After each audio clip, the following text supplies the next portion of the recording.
I'm currently in the final editing stages of this video and wanted to just acknowledge at the outset how grateful I am for the experience of vulnerability. It really comes out a lot through the video. I notice myself experience it.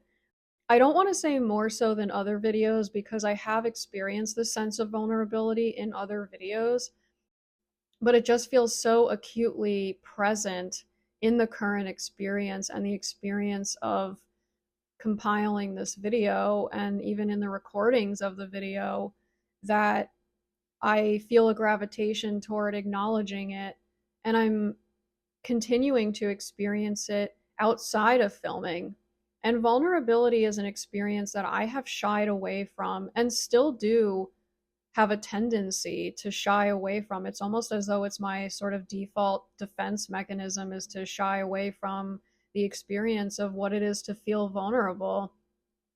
And there's a recognition here that there is an invitation to explore just that, to open up myself more, to share. And there is a fear. There's such a deep fear in that, and vast insecurities. And yet what's interesting to me in this moment is just the realization of how much those insecurities feel overpowered by this desire to really share deep aspects of myself that perhaps I haven't really shared before because of the tendency to close off and be hidden, to keep hidden. And so this video starts off with an interview that I participated in almost exactly 2 years ago. It's an interview that I recorded and had completely forgotten about up until recently when I sort of stumbled upon it again. And in the moment of stumbling upon it, not only did I feel deep embarrassment and shame, and to a degree, a little bit of frustration, but I more so felt a gravitation towards sharing it. And in that moment, I felt fear because of that potentiality, and yet I still sort of leaned into it and went with it and recorded myself sort of reacting to listening to the interview for the first time since I participated in it. And I noticed that during listening to the interview, there were moments where I was surprised by how much I still resonated with some of the answers. And yet there were moments where I suppose I wasn't as surprised with how much my perspective has shifted over those 2 years, and perhaps my answers would be quite different today.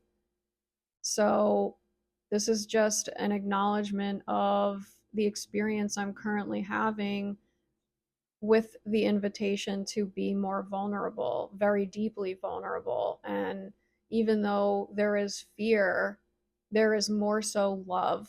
There's more so love and compassion for myself and patience and trust in the process. And I am so grateful for that. I'm so grateful to not only experience it, but to observe it almost from an outside perspective and reflect and introspect on it continuously. And the conscious awareness that comes from the expanded sense of liberation through this process and that being embodied is so empowering that I almost just want to shout it from the rooftops with this exasperated just sigh of relief. But all that just to acknowledge at the outset here that really I am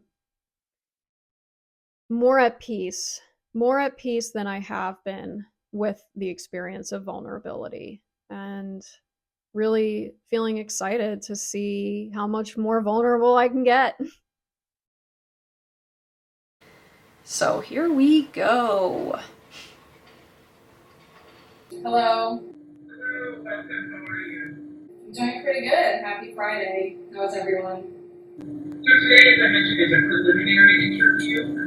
It'll take about 30 minutes. And each of us 5 committee members will ask one question.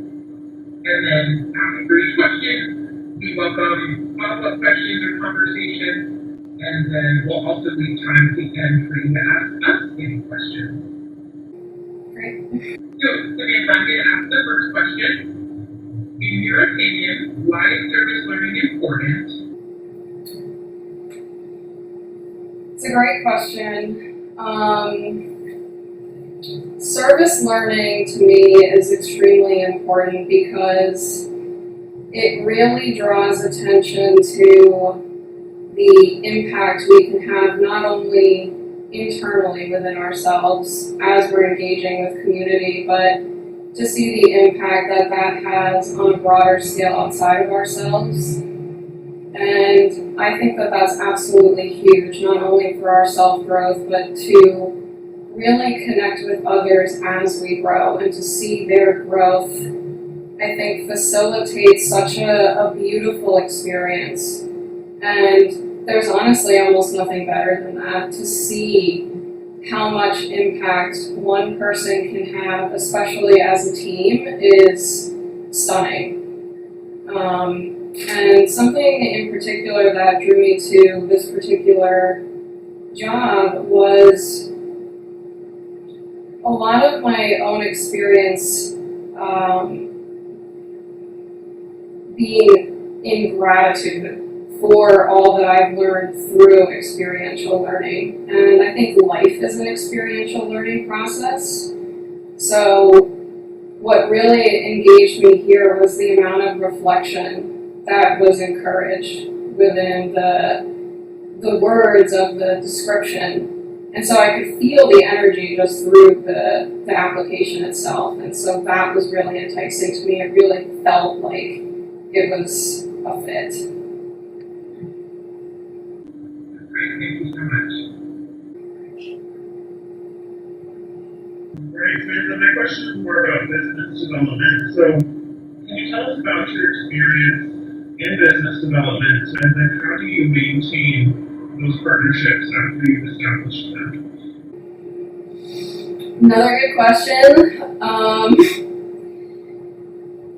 I think the most poignant business experience I've had is my last employment, where I was specifically in an administrative role. And in that administrative role, there was a lot of operations I learned about behind the scenes that really generated such a deeper understanding of how business operates in general, both internally and with the partners that it operates with.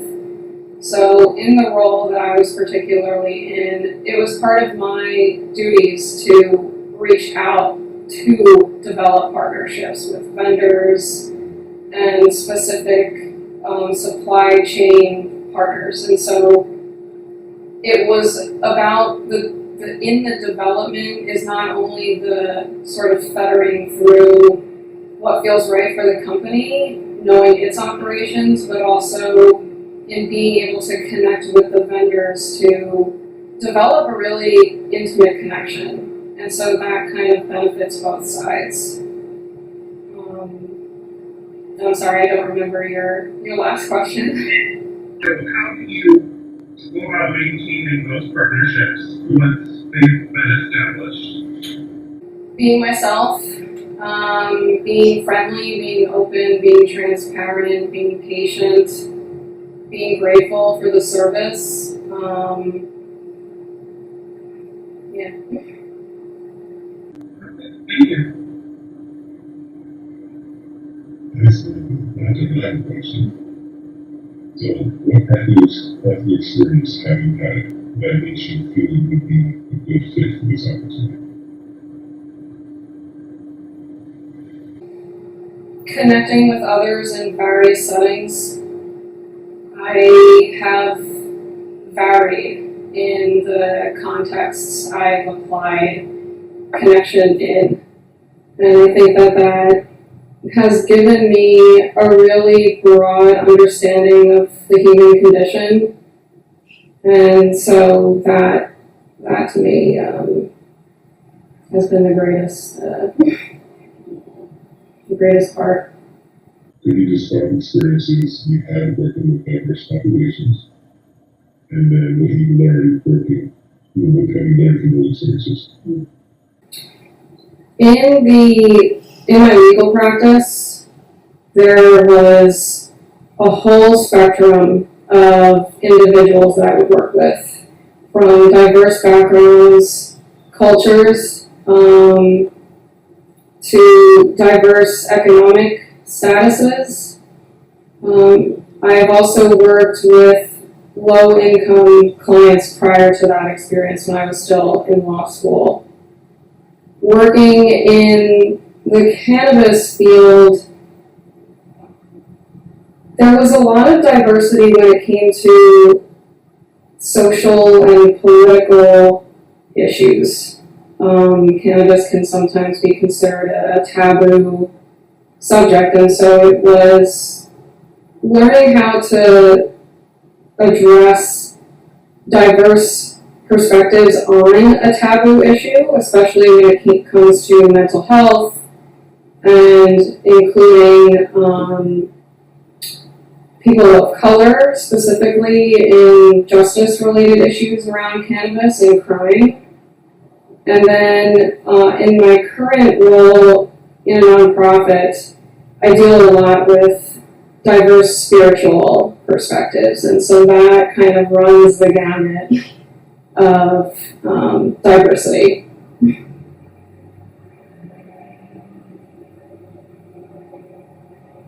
Samantha, for my question, how would you describe your leadership style and how would you implement it in your relationships and interactions with those you supervise and who supervise you?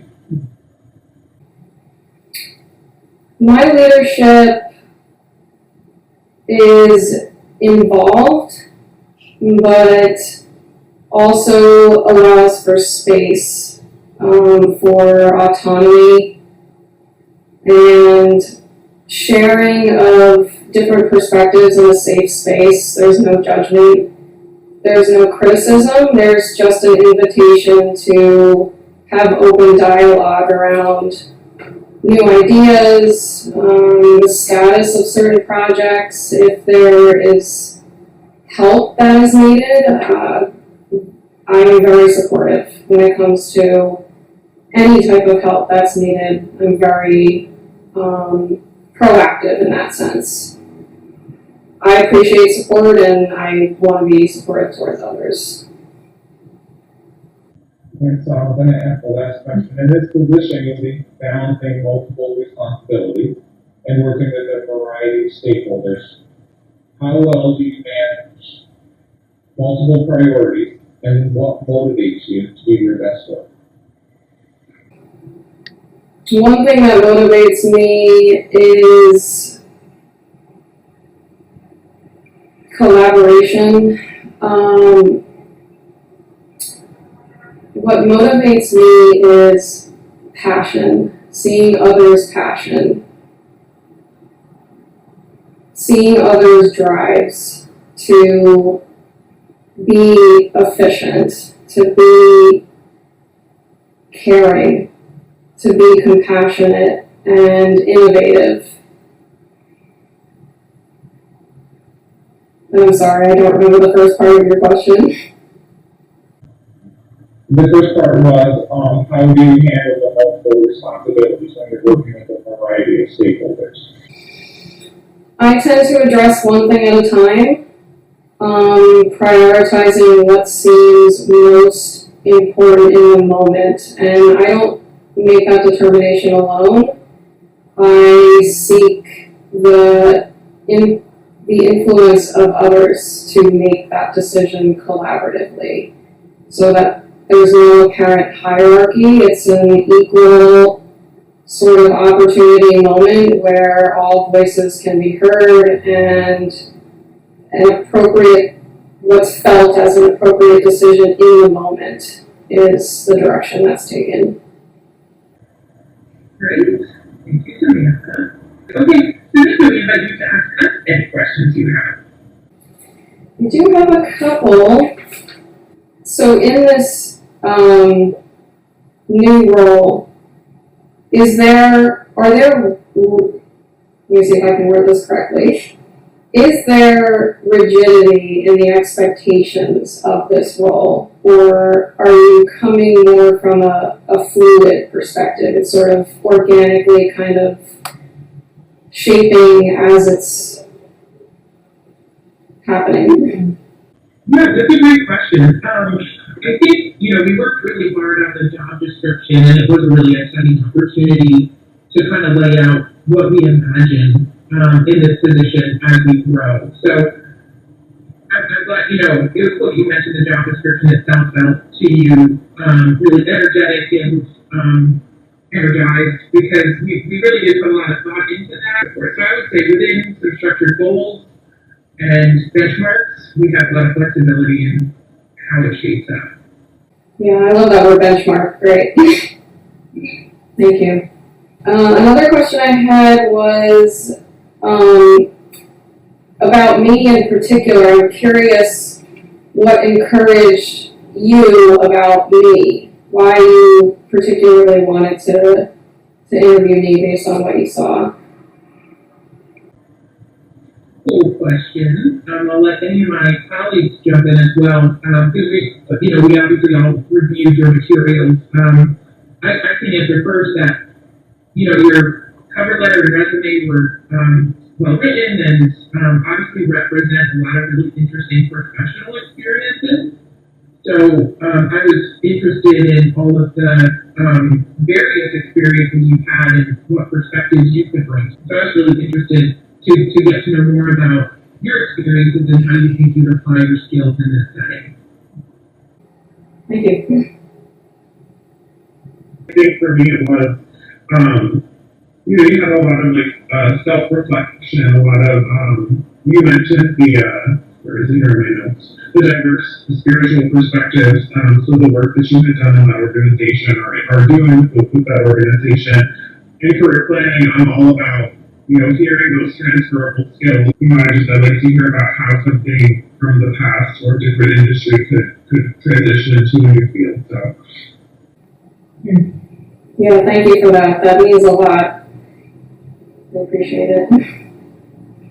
The last question I had, and this is for anybody, was how do you serve your particular role with love?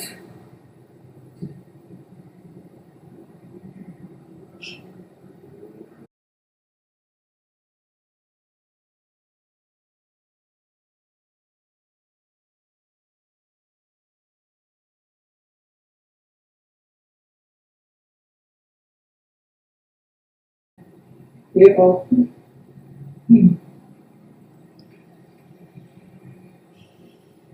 Well, that was those were the questions I had. Great.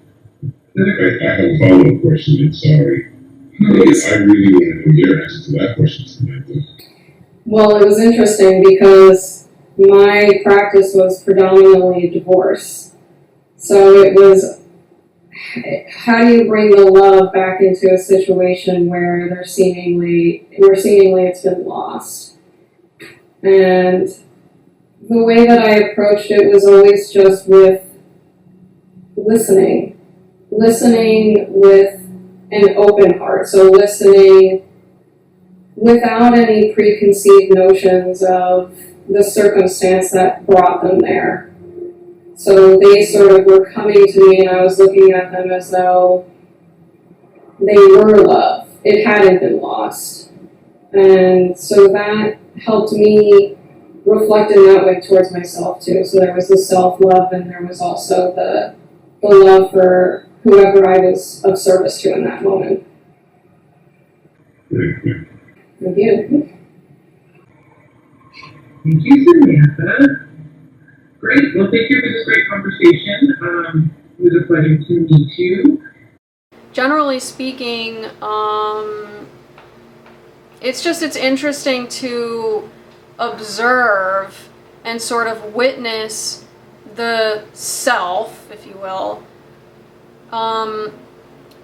showing up to be interviewed for a potential reality, and observing that 2 years later from an embodied energy that is more contextually diverse, more contextually deep, and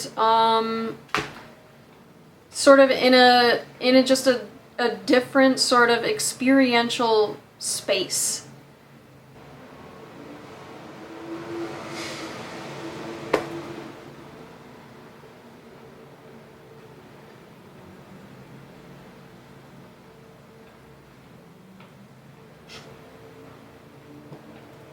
I've got my glasses off. This is a huge thing. I love my glasses. But recently, especially today, I kind of was like, you know, maybe I'll try putting my contacts on. And so it's interesting. I do kind of feel like I'm seeing the world. Ow, squirrel, okay. Anyway, I kind of just lost my train of thought. But suffice to say, I am seeing the world anew, and this is sort of just, I suppose, a physical manifestation of that. But I'm on my way. Tonight is the sort of inaugural kickoff event for the Troy Glow, which is sort of an artist installation event throughout downtown Troy. So it's sort of an art light show, and I'm excited. I feel excited because I believe the first of these events happened about 2 years ago, if I'm not mistaken, and I was here at that time, but I didn't become consciously aware of the event until immediately. I think it was either the last day or the day after, when I was walking through town and I saw the remnants of the light show, and I was curious what that was. And so I wasn't able to participate the first time around, but I've been consciously aware of this one coming up. And so there's a couple events, tonight being the kickoff, then there's a block party, and I think there's one final public event, but they also have tours throughout the week. So I'm definitely going to partake in the tour, and I'm just feeling excited to see what appears to arise and just enjoy the festivities, just enjoy the evening and the light and the artwork. So light it up, baby. It's like they're setting up something. Site 4.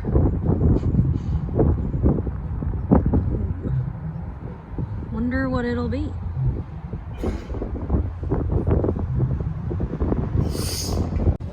So this is where the event is. I'm a couple minutes early, so we'll just walk around for a little bit. But here it is. They're having a good time.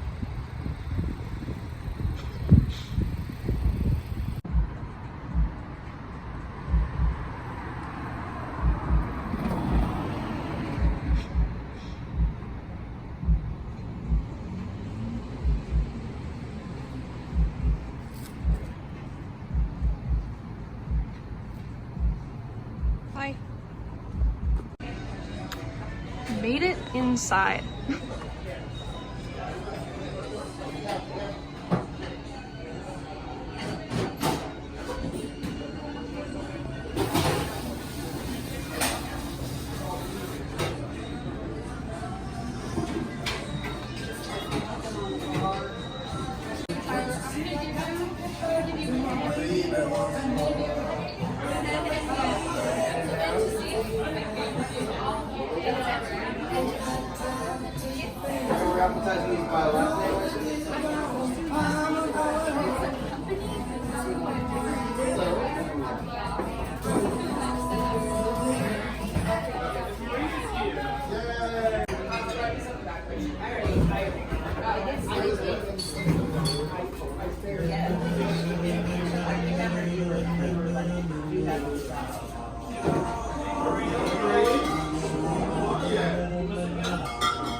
Got it here, and I'm going in for my first sip.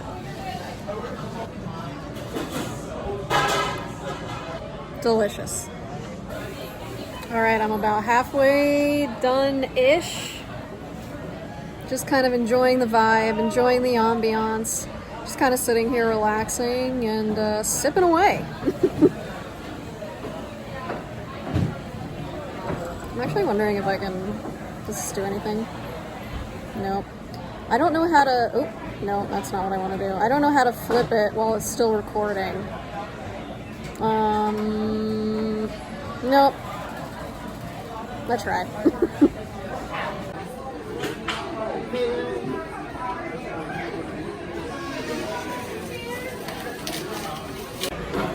It's a really interesting experience to come to events like this by myself, and to just kind of sit and enjoy the ambiance by myself. And when I come to events like this, I tend to just focus on being present, and that means not really being on my phone.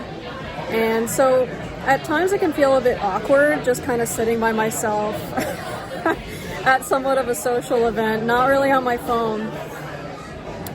And yet there's something about it that also just feels so natural and enjoyable. Just really soaking up the atmosphere and observing and witnessing and really leaning into the different energies and personalities and interactions and relationships that are sort of passing by. And it's only catching glimpses, and by glimpse, it's a glimpse of a glimpse.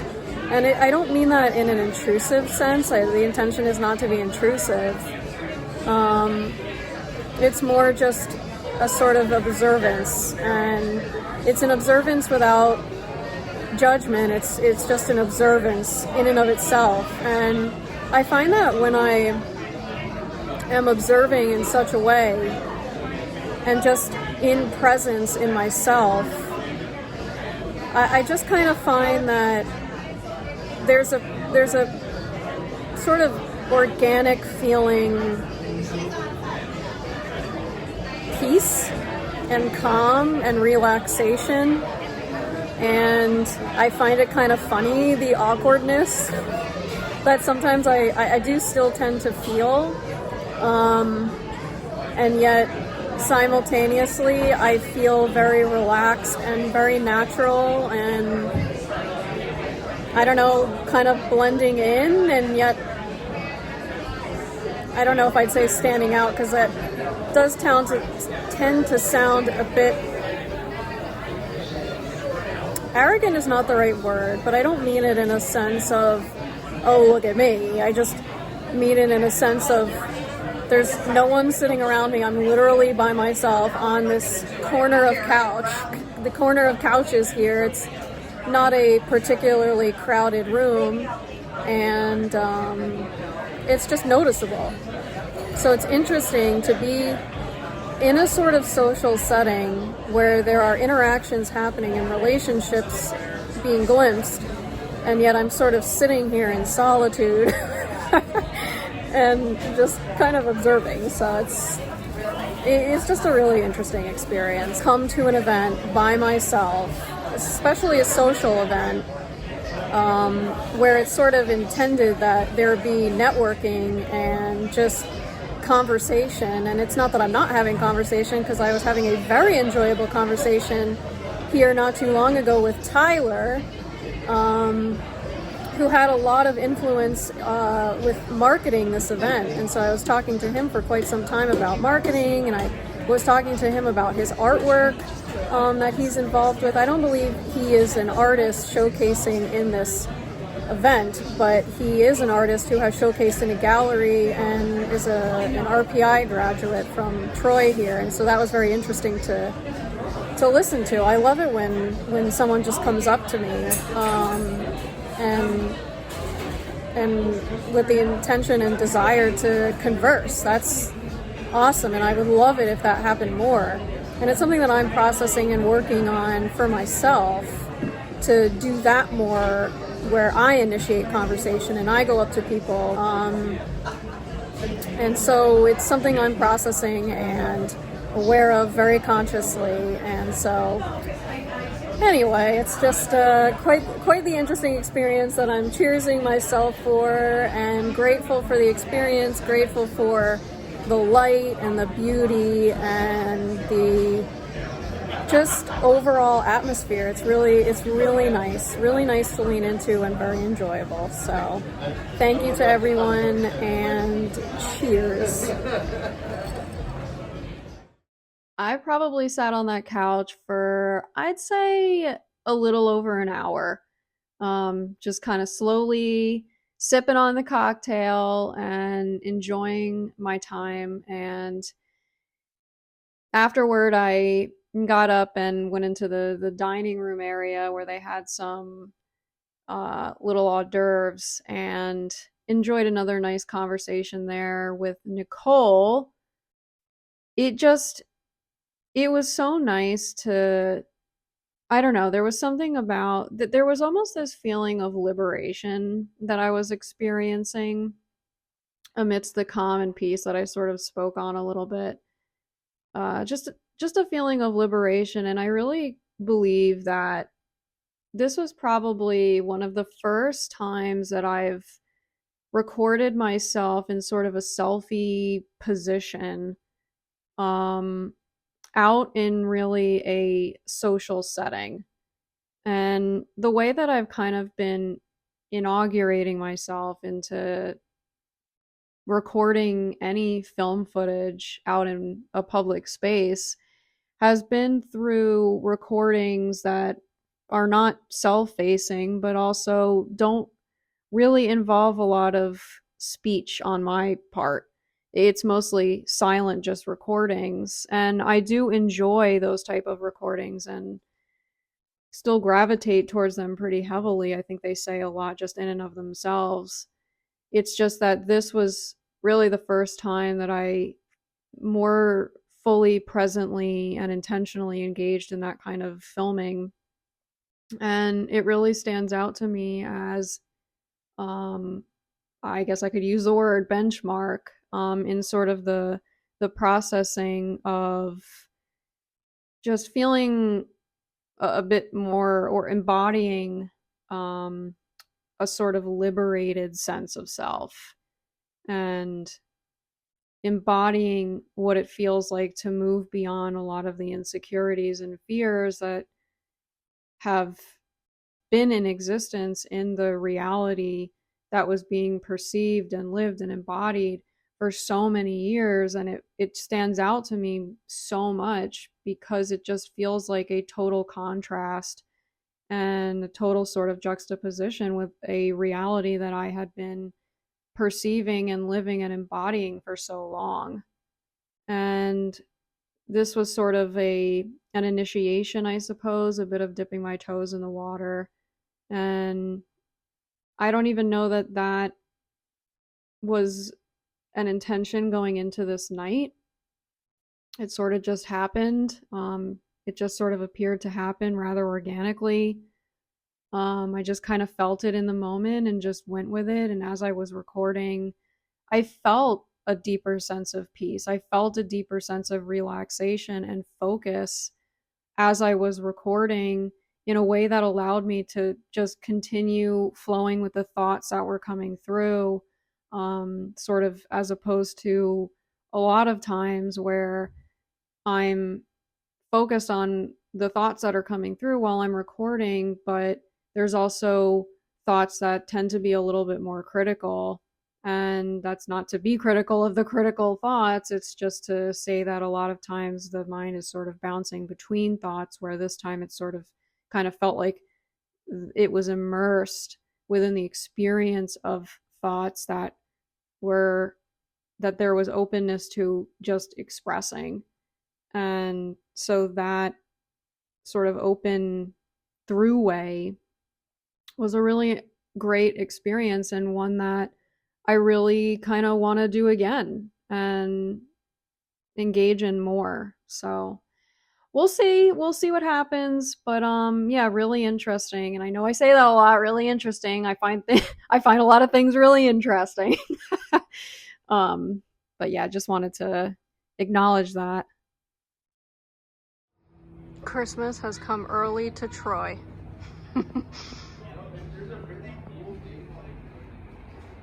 Wish you a Merry Christmas.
And you know what else is amazing?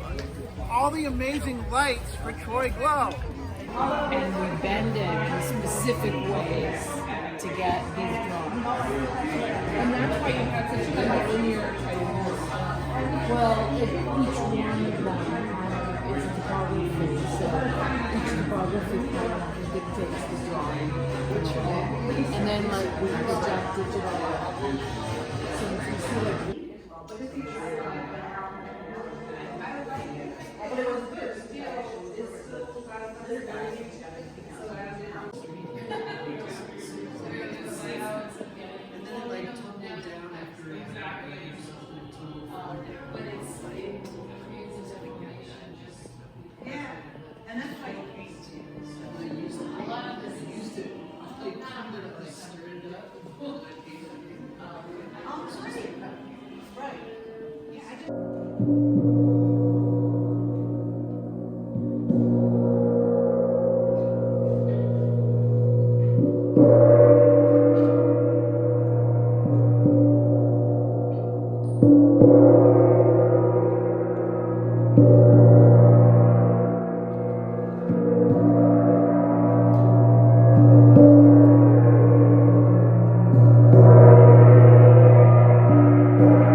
But it's still a good tour. It's gonna go faster than anything. And we're about to start.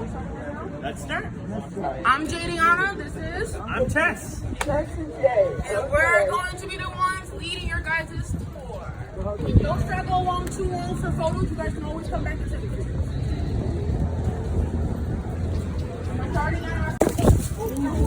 I'm good.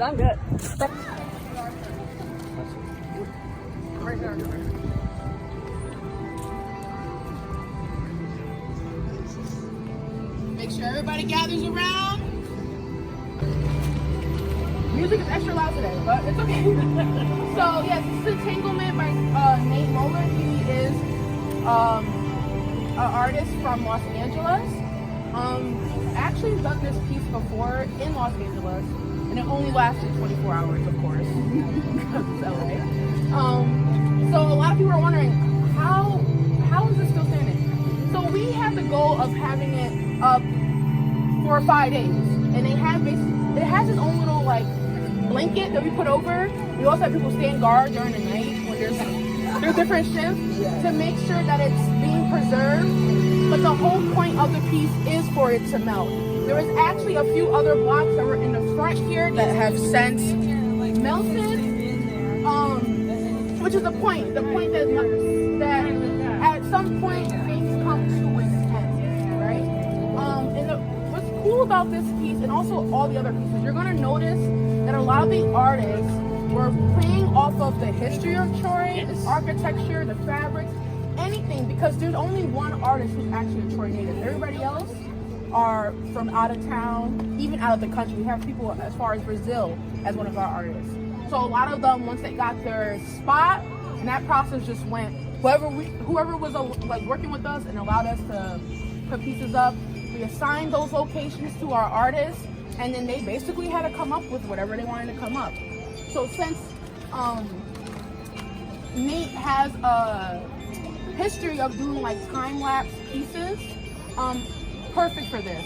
He also wanted to play off of the ice trade that was happening in Troy, a very lucrative trade during industrialization, and it was going from Albany, Schenectady, Troy, all the way up the Hudson River, and shipping ice as far as India.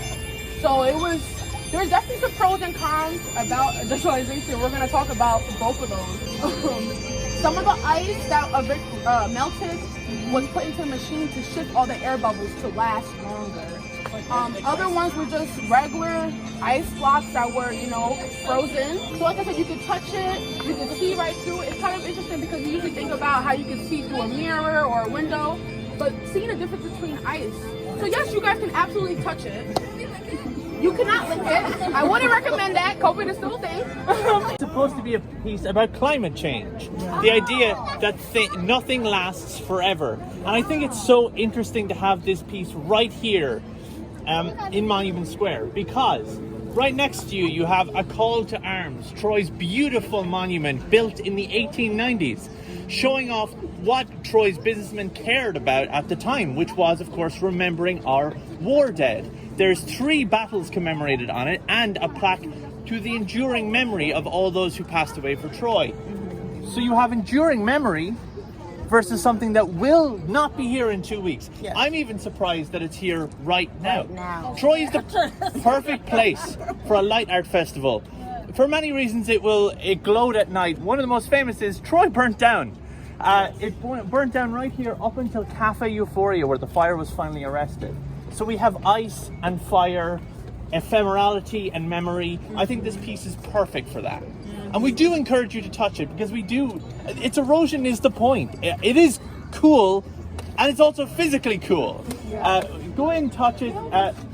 If you want to, you can stick your hand in, but I wouldn't recommend it. And we have had people lick it. I can't recommend that either. Are you serious? Yeah.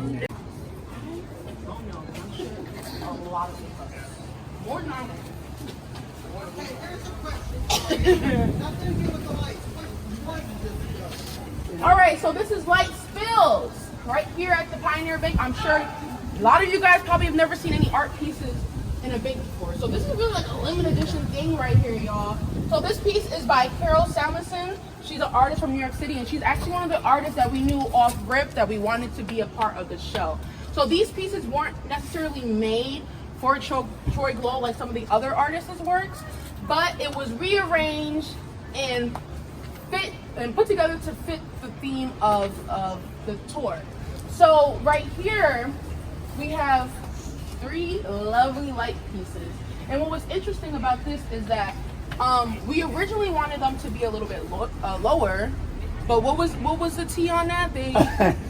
So the bank wouldn't let us put them so low because they really wanted to see the street because they needed to see if anyone needed to rob them. Any bank robbers?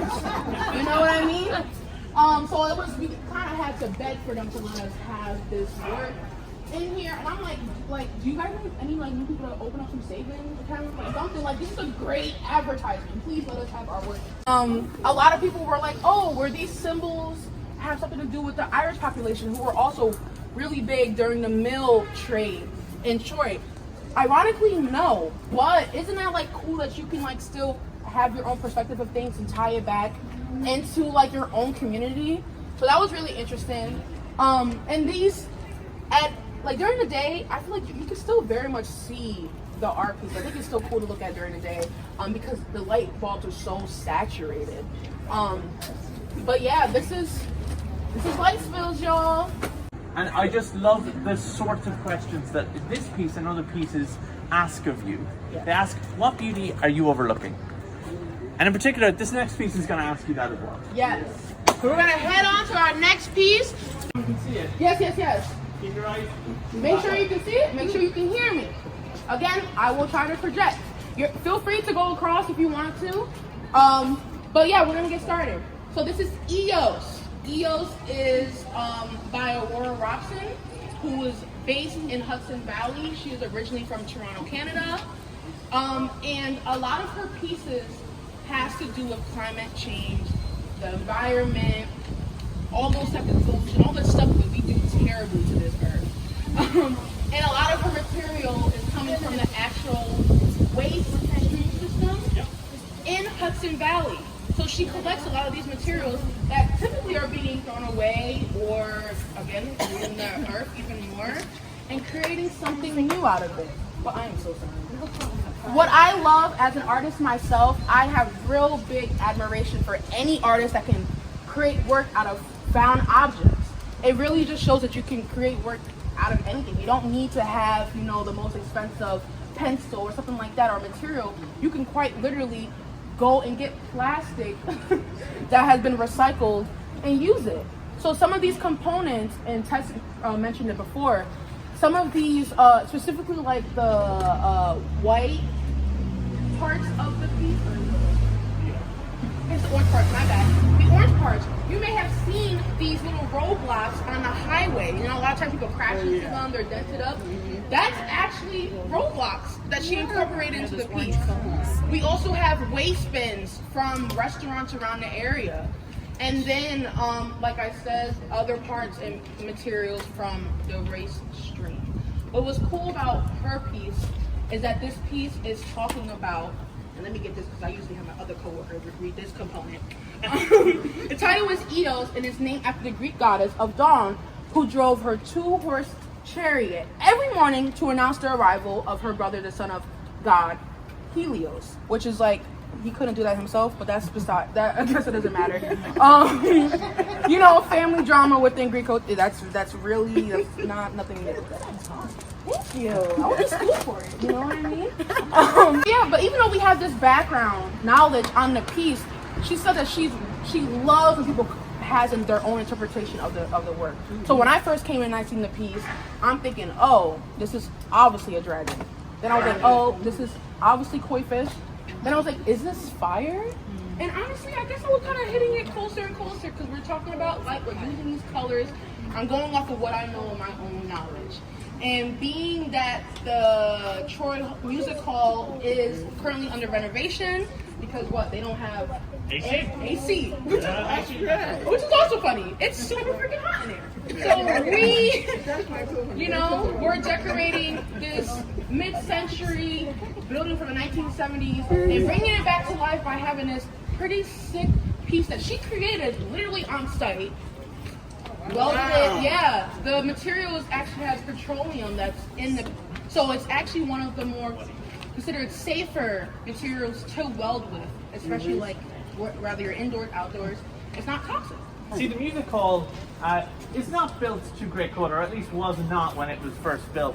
So people would want to smoke in there, and you could smoke in many buildings, but you could not smoke in the music hall. So a fire marshal would come out and say, folks, if you want to smoke, step outside. And so people would stand on this side of the street and that side of the street, avoiding carriages, and would send embers into the air.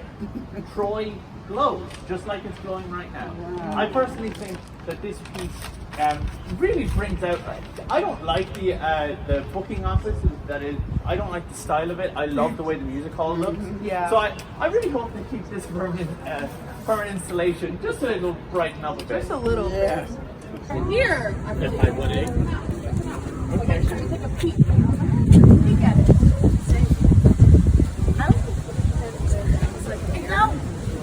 Don't. Girls, come. Look.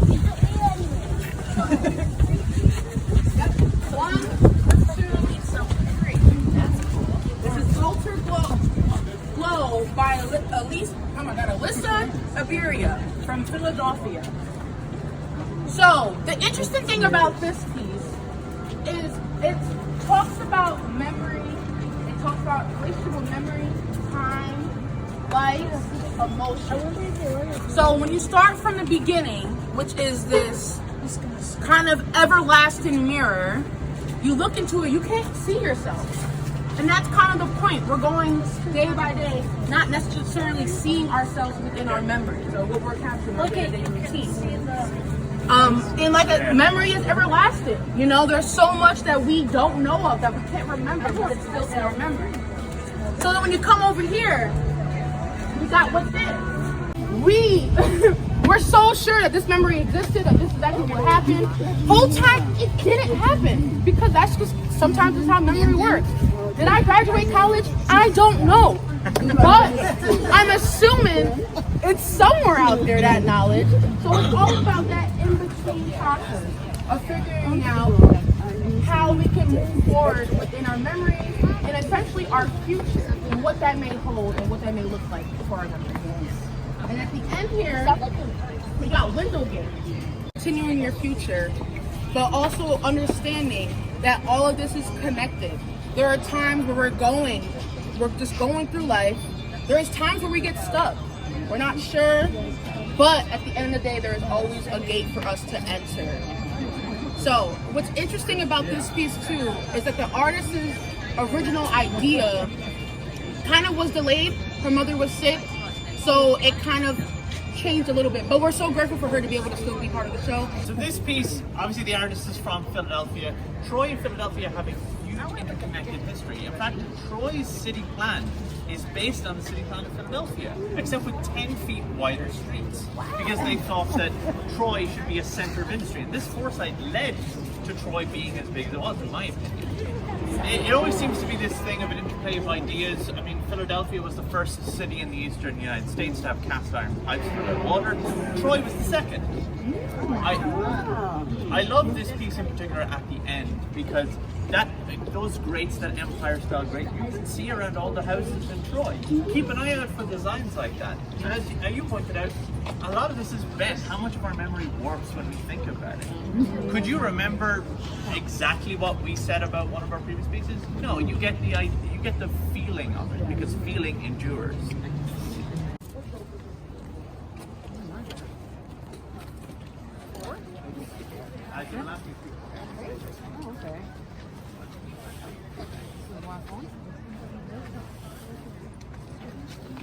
So our next piece is Evolving Luminescence. What's interesting about this piece is, well, I consider architecture artists, but these aren't necessarily fine artists here. This is actually a group of architects who are coming from a firm in New York City. They went to college together and decided to start a business, and here they are here with us. They were having such trouble getting it up, so I'm really happy that it all came together. And I feel like it's one of those pieces where you notice things the more and more you look at it. At first, I didn't even consider the fact that the squares within each like, I don't know what it's called, a flag, a banner, kind of resembles the same squares of the windows on the building. And again, going back to the fact that a lot of these artists were playing off of the history of Troy, the architecture. And when we think about a lot of these 19th century buildings that are so big like this, they're so tall, they're so grand. A lot of them also are the similar architecture to a lot of the music halls area, like Proctor's right here, or the Proctor's in Schenectady, or we got the Palace Theater. All these big places that were helping entertain the community during their times. And oftentimes they have these big old grand banners to bring people in. The white of the banners also kind of does that by having the light illuminating off of it, moving. It's one of those pieces that gets cooler as you look at it. What I love about this is that these represent the theatre banners in a big way that used to be all around this area. I mean, we're going to see another sign in a minute called Empty Signs that does this same thing. What was it advertising? Why is it gone?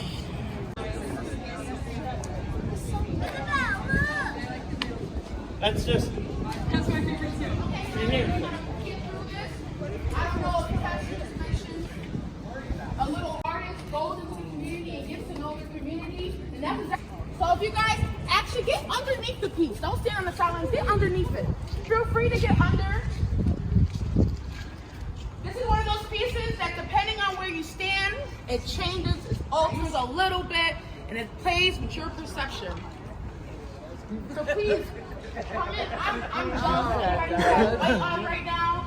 You're literally a part of the piece now. So please, gather around in a circle. Nice and close here, folks. This is Blue Lotus by Sabrina Barrios. She is from Brazil and currently located out of New York City. She plays into so much with this piece. First and foremost, she takes like homage to her own culture, which is heavily influenced by spirituality. So she really wanted to play into that. She was doing research on Buddhism and Hinduism and how the blue lotus is represented in those cultures, which is the lotus flower is the womb of the universe. So a lot of this piece is talking about the cosmics, the constellations, stars, all the nature around us, how we're basically a part of the nature. If you think about it, we do come from those falling stars and those atoms and all those types of things, and it's made into us. So we're essentially part of the piece as well. She made this piece just with fishing wire, looping it, and you can see that it has this like little weight at the bottom. People say that it looks like a spider web. She likes that. She was like, yeah, it doesn't look like a spider web. I'm not gonna lie, it doesn't look like a spider web. But yes, and it also talks about 3D ancestry, no, techno ancestry, and 3D geometric spaces, and obviously geometry. I hated it, but I know that it's everywhere we go. All these buildings are technically. And that's our second piece that we're going to talk about. But I'm going to pass it over to Tess to see if they have anything else to say. So, the shapes you'll probably see most often, and that's what we encourage you to come close and look around, because this piece is all about perspective and how you view things. As you said, the artist's philosophy is techno-ancestry. How does the technology that we have in our day-to-day relate to who we are and where we came from? The shapes here are mainly triangles, because if you meet the artist, she's covered in tattoos. I see that. Yeah, I walked. She had a hoodie on when I came. She's covered in these exact shapes. They mean so much to her.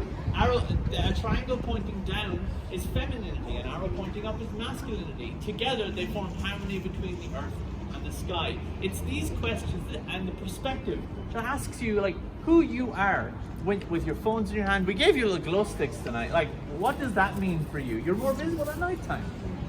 This whole thing is illuminated by black light, because black light often uncovers stains that you didn't know were there.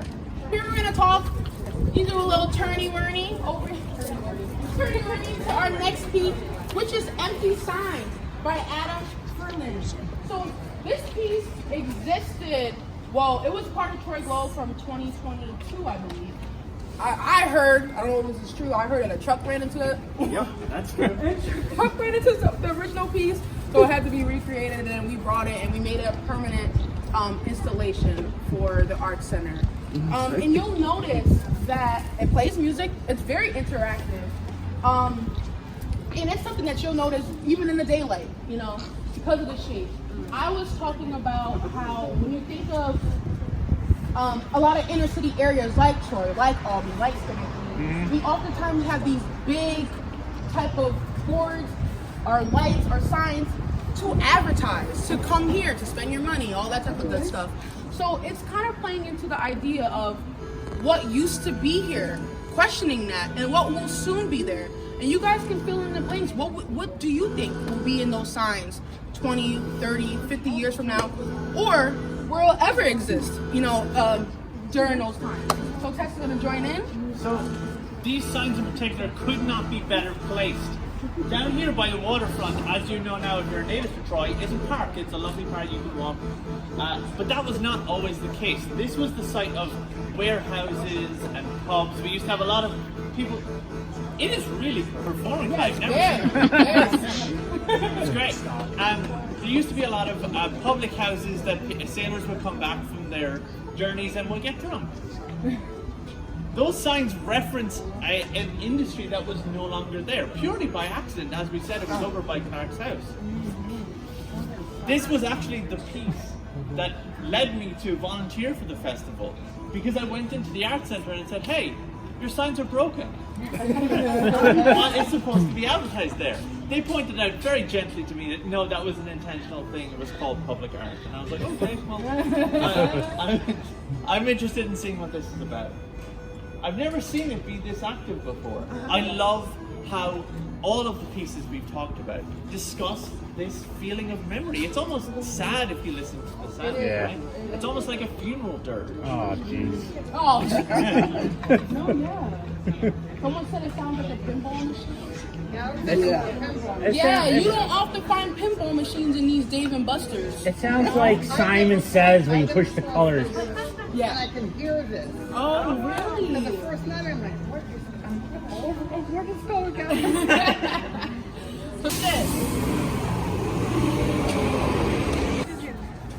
So this is Troy 1877 by Layla Klinger.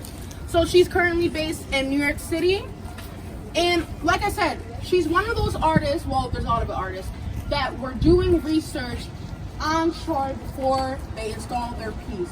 Making sure their piece is intentional, making sure it represents Troy, or just their own perspective of it.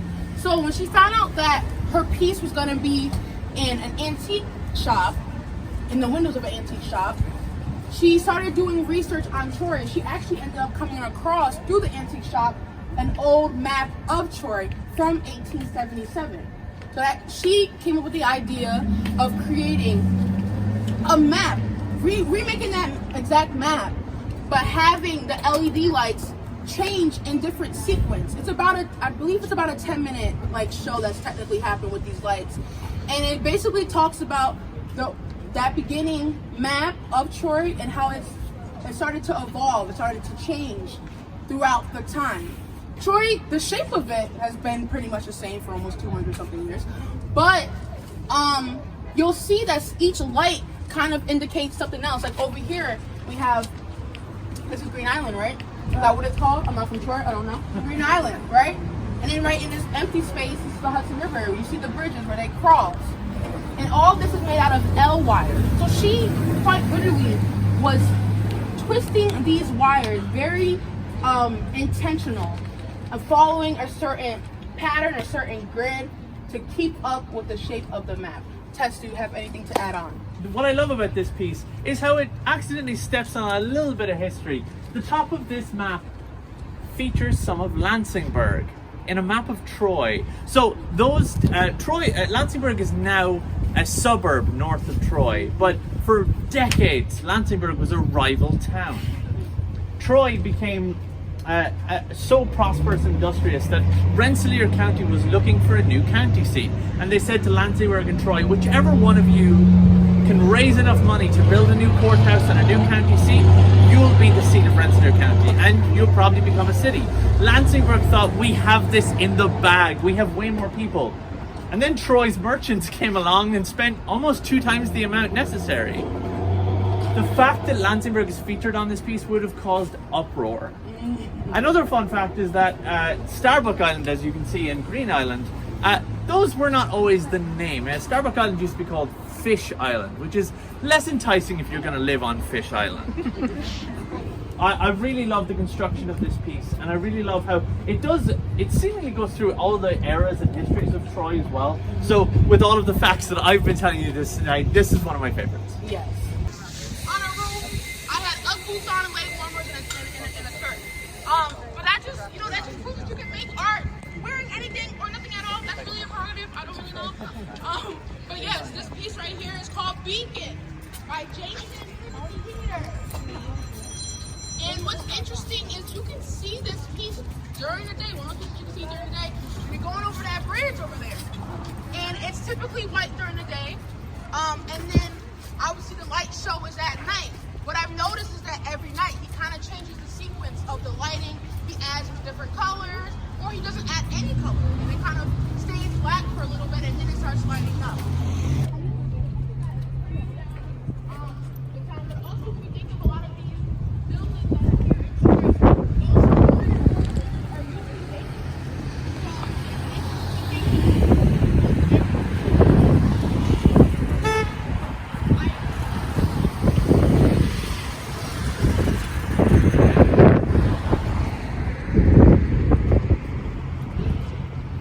If the sunrise or the sunset, you can see the light rays going through the shape of the actual beacon. But either way, it still glows at night, and it does glow in the day because of how white the buckets are. You know, light attracts light and all that type of stuff. The sequence that you see here, I think, has been different every single time I've done this tour, because it's controlled by the artist's brother, who messes with it every night, sometimes to mess with us as tour guides. He's quite precarious up there. I went up there once and I was like, actually, no, you folks get out of this. The stairs were pretty steep. We went in those old elevators that was very small.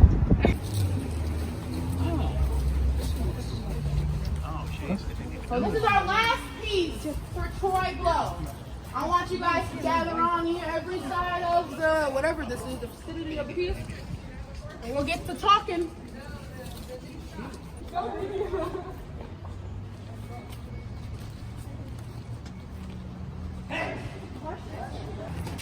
Let's go all around this side. As far this way as you can. I promise I'll get out of the way eventually. Because you can't really see it from over there.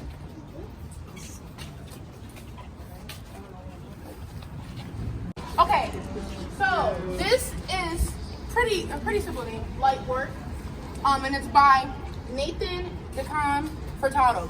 And he is actually one of our only Troy natives in the show. Well, he is the only Troy native in the show, but he does have roots in Brazil. When we first seen this during our tour, it wasn't, obviously the lights weren't on because it was daytime. And we weren't sure if it was actually finished. I thought maybe it was maybe a party going on there, possibly a Sweet 16. But no, it was all the gifts are for the nighttime. So when we seen it in our first tour, I was really blown away. I did not expect for him to have these designs within the piece. What's interesting about him in particular is he mentions how in Brazil, depending on which street you're on, there's certain landmarks that every street has that's very individualized for them. So certain patterns, colors, things like that, certain designs. He kind of incorporated that within this piece by taking pictures, gathering up really anything that can represent Troy. So if you see, you'll find actual buildings moving throughout the piece, which is cool. It's kind of like that own little bit of Troy, but also him tying back to his roots, which I love when artists does that. They keep their themes still somewhere in a piece, even if it's like a commission work or something like that. There is some type of signature to them. So that's pretty much that on my part. Tess, if you want to add anything. So with all of the other pieces, with people being from out of town, they all brought something from their cultures to Troy and found something in Troy that represented them. This artist did the opposite of that. This is from where his family is from in Brazil, and so this brings kind of an external element to what Troy represents. What I love about this piece is it asks another question, just like the Pioneer Bank. What is in the storefronts that you're walking past in Troy? There seems to be more and more empty storefronts. There seems to be more and more, as I said earlier, Beacon highlights the second and third floors that are empty. This one illustrates that sometimes all that is left is just the memories of buildings that once were. I love that. I really think that this artist in particular thought about where we walk past every single day. If you walk down this street, which used to be a vibrant market street all the way down with a post office right there, there used to be so much stuff like this, flashing banners, asking questions, but now they're not. And I think that's almost sad to me. If you want more information on this piece, on the artist or any of the artists we've talked about, I'd encourage you to go onto our Instagram and onto our website. But that's it for the tour, folks. You've been an amazing audience. Thank you so much. So what we're going to do is take you guys back to the art center where you guys can do what you want.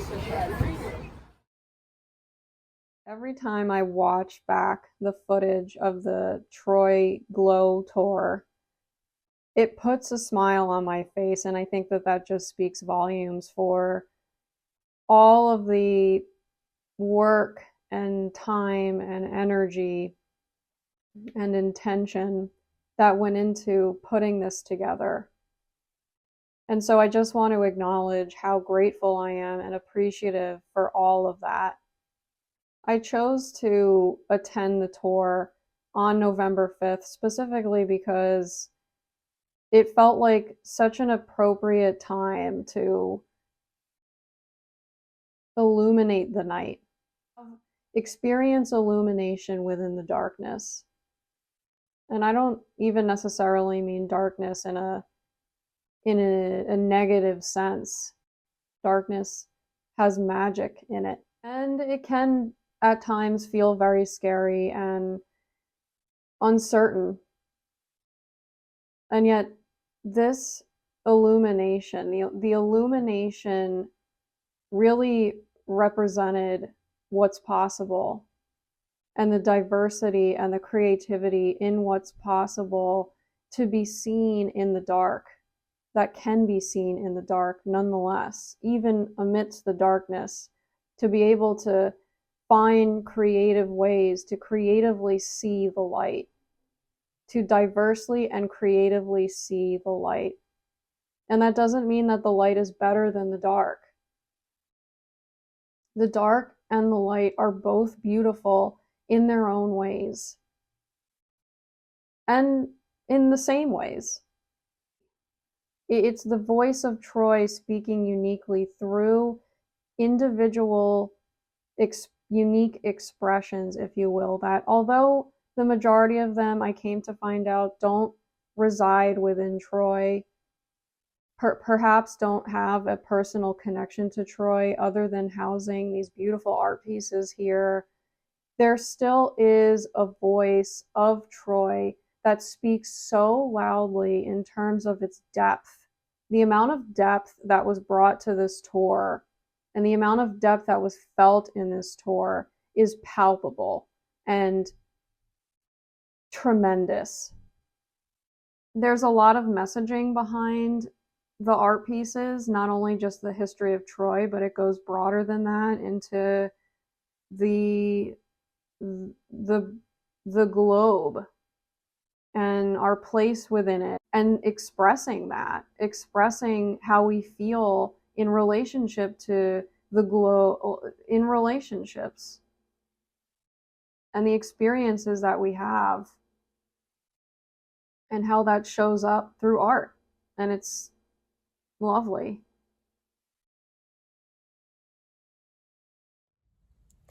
So I just pulled up to Hudson Valley Community College, the Bulmer Center, I believe is what it's called. I don't recall exactly how I found this particular event, but it is I believe it's a poetry reading by a woman whose name is Joy Harjo, and it's very possible that I'm mispronouncing her last name. When I stumbled upon this event, it spoke to me in the moment, and poetry is not something that I tend to gravitate toward that often, personally. But it is something that I've sort of dabbled in myself, and I do enjoy listening to it when others are presenting their work, their art. And so because this spoke to me, I just thought I'd come on over and partake and listen and just enjoy the ambiance of the poetry and the stories and the words and the rhythm of it. So it should be interesting. I believe she may be a member of the Muskogee, I hope I'm pronouncing that correctly, tribe. And yeah, so let's get into it.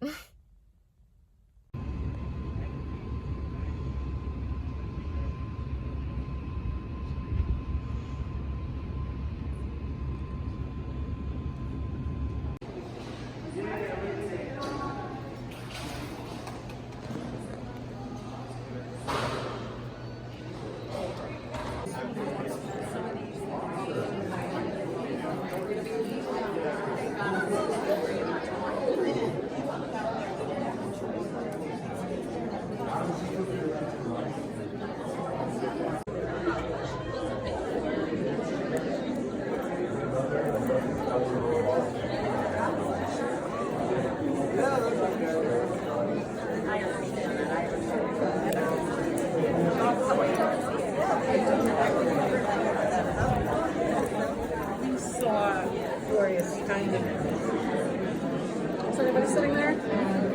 Well, Maya Angelou did like.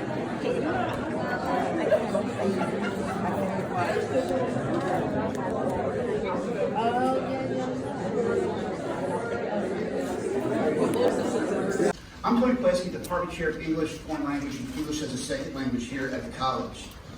On behalf of the department and college, I would like to thank Ms. Zukowski, the Coordinator of Cultural Affairs, or the Office of Cultural Affairs. Without her, this and many other events that she helps coordinate, this would not be possible. So I really want to thank her for helping me out on this part of today's event. And also, too, I want to thank several people who work very hard behind the scenes as part of this presentation here today as well. So first, for the audio and visual part of today's event, I want to thank Zach Young, Director of Institutional Service and Events, and also to Fran Giordano, who's the Assistant Director of Institutional Services and Events. Also to Debbie Gardner, I did see her here as well, from marketing and communications and marketing, just helping us with the promotional items that bookmarks and postcards, and also the posters as well. Also, our department visiting author committee that would include Basha Reynolds, Jessica Proctor, John Peabody, and Paul Sharble, and also to our campus poetry project committee here, which you do see a couple members here today with McGee Mahalan, Marina Gore, Jen Austin, Julie Demers, and Kara Eaton. And also to my technical assistant, Chris Bender, for helping just stay on top of the logistics of today's event here as well. I came to find out that it was prohibited to record any of the event.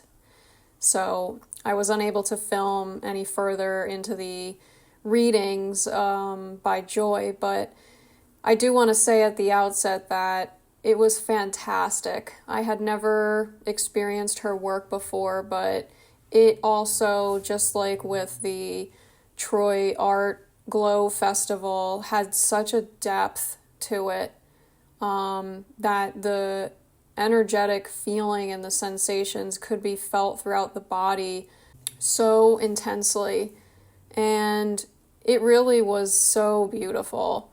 And so I thought it would really be nice to read some of her poetry as well as listen to her read through a video that's posted on YouTube. I believe she has a new book being published soon, if I'm not mistaken. And so a lot of the poetry that she read is going to be published in the upcoming book. My name is Joy Harjo, and this poem is called Grace. I think of wind and her wild ways, the year we had nothing to lose, and lost it anyway. Cold froze imaginary buffalo on the stuffed horizon of snowbanks. The haunting voices of the starved and mutilated broke fences, crashed our thermostat dreams, and we couldn't stand it one more time. So once again we lost a winter in stubborn memory, walked through cheap apartment walls, skated through fields of ghosts into a town that never wanted us in the epic search for grace. Like coyote, like rabbit, we could not contain our terror and clowned our way through a season of false midnights. We had to swallow that town with laughter so it would go down easy as honey.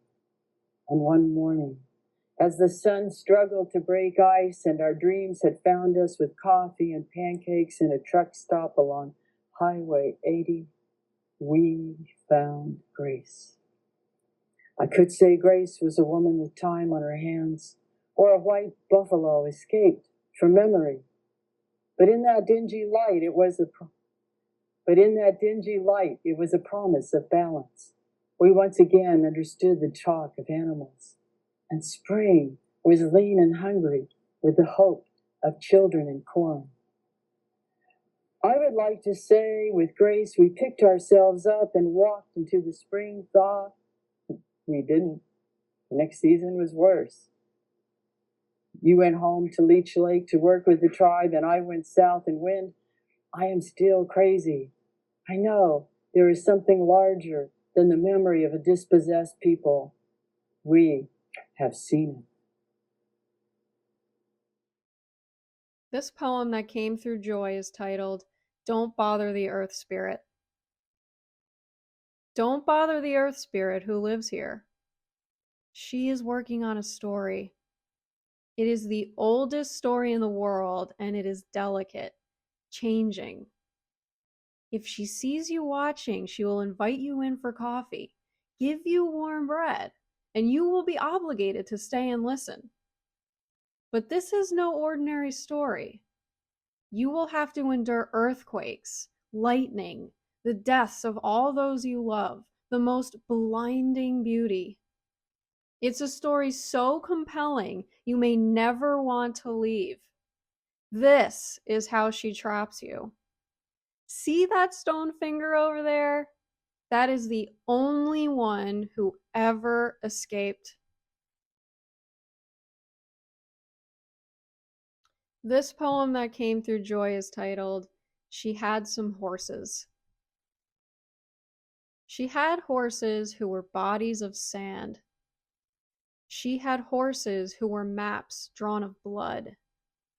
She had horses who were skins of ocean water.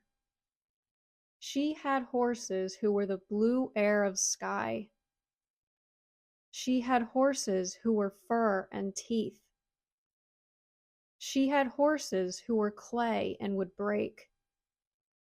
She had horses who were splintered red cliff. She had some horses. She had horses with long pointed breasts. She had horses with full brown thighs. She had horses who laughed too much. She had horses who threw rocks at glass houses. She had horses who licked razor blades. She had some horses. She had horses who danced in their mother's arms. She had horses who thought they were the sun and their bodies shone and burned like stars. She had horses who waltzed nightly on the moon. She had horses who were much too shy and kept quiet in stalls of their own making. She had some horses. She had horses who liked creek stomp dance songs. She had horses who cried in their beer. She had horses who spit at male queens who made them afraid of themselves. She had horses who said they weren't afraid. She had horses who lied. She had horses who told the truth, who were stripped bare of their tongues. She had some horses. She had horses who called themselves horse. She had horses who called themselves spirit and kept their voices secret and to themselves. She had horses who had no names. She had horses who had books of names. She had some horses. She had horses who whispered in the dark, who were afraid to speak. She had horses who screamed out of fear of the silence, who carried knives to protect themselves from ghosts. She had horses who waited for destruction. She had horses who waited for resurrection. She had some horses. She had horses who got down on their knees for any savior. She had horses who thought their high price had saved them. She had horses who tried to save her, who climbed in her bed at night and prayed as they raped her. She had some horses. She had some horses she loved. She had some horses she hated. These were the same horses. It's like Plymouth, 1947 Plymouth 215. Welcome to town, Dolores. It's a Milano red Civic. So cool. Wow. Just pulled on up. Just pulled on up.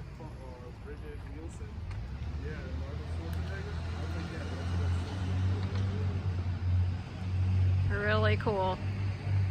Welcome to town. I came out to the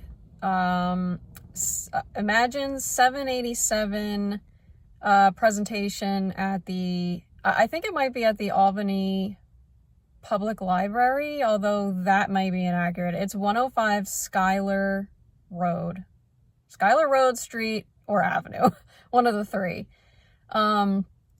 But I came out tonight. There's been a string of public meetings around the redevelopment of Highway 787 that kind of stretches through Albany, north into, I think it's Menands and Waterford, perhaps. I've been to a Reimagine 787 meeting before.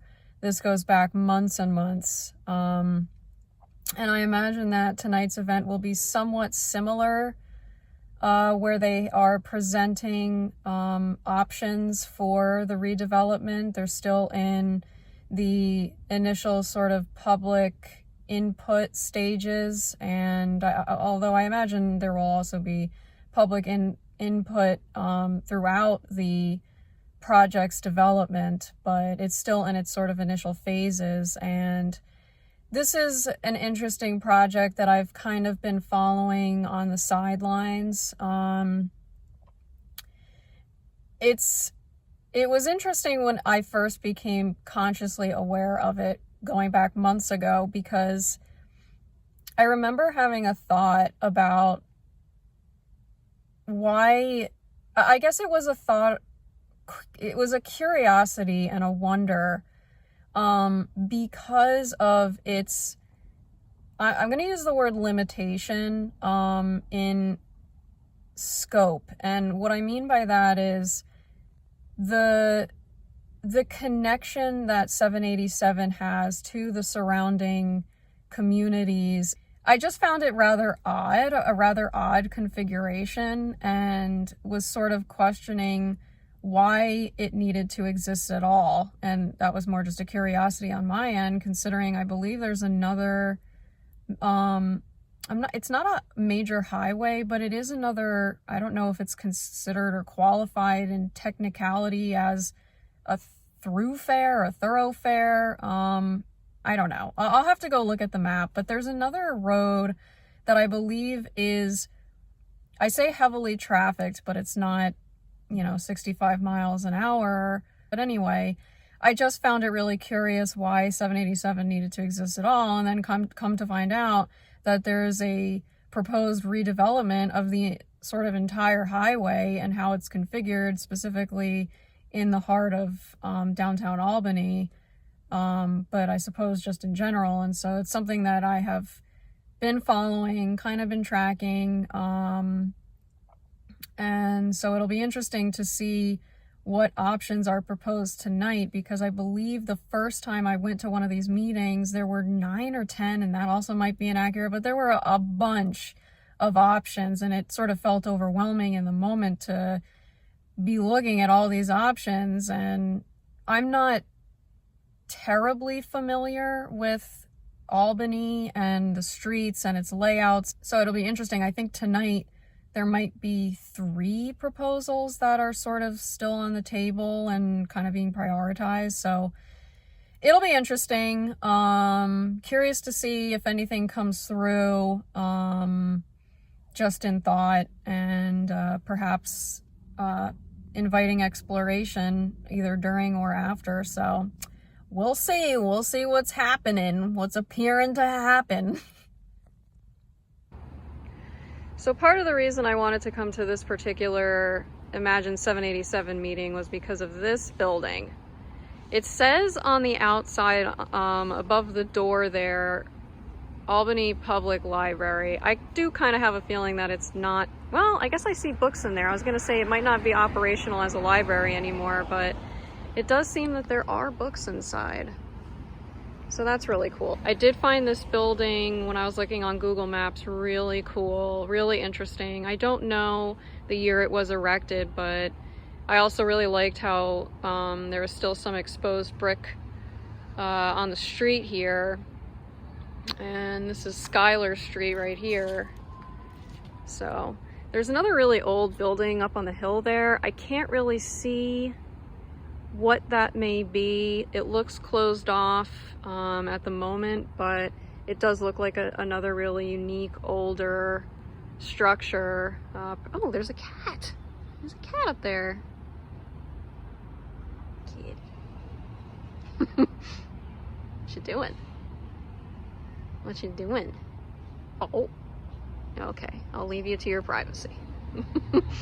I can actually see in passing, it might be really hard to see from here, but it's above the Albany Public Library. There's another set of letters that says John A. Howe, Howe, Library.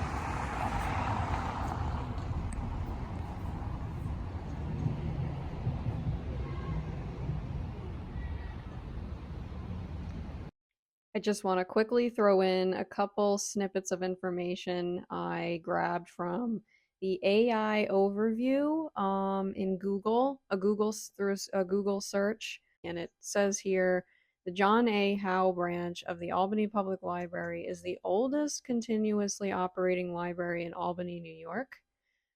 John A. Howe, the principal of School Number 1, established the library in 1891. Local architect Howard Rogers designed the Georgian Revival style building in 1929. It was renovated in 2008. It's won a couple of awards, and generative AI is experimental. So, but yeah, just some really quick snippets of a bit of extra context to this beautiful, beautiful library. We've got a more modernized version around the side. I suppose this is the main entrance now. Need more traffic, like down the road, so similar to ground level. No, so that it's not doesn't necessarily mean ground level, but it's good. Like parts of it are ground level. It's more like I guess the look of it, it's not necessarily the elevation. Okay, I think we're both.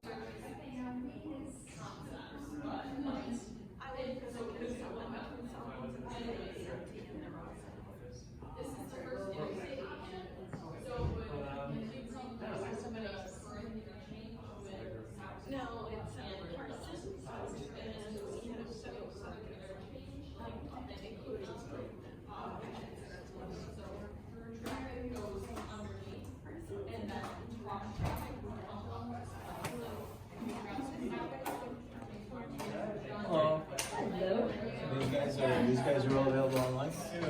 The This is online. So front runner or I don't think so. one says dismissed.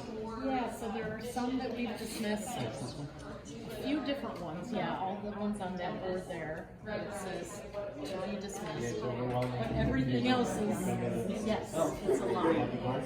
No. I made it for this time. We're trying to keep some going. Okay. So this is an open house. We've just got a bunch of informational boards set up. There's people floating around the room to answer questions. No formal presentation tonight. That would be the biggest feedback, sort of overwhelming and confusing. If you can have something that sort of gives you a picture. Yeah, so we've had just walking in usually ask questions.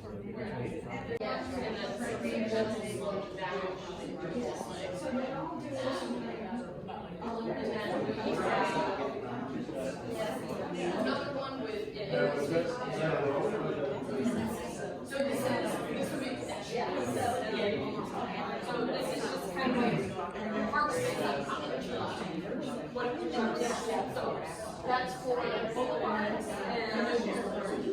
this one is for an interstate, which is a lot of minor. So the half of the service is records of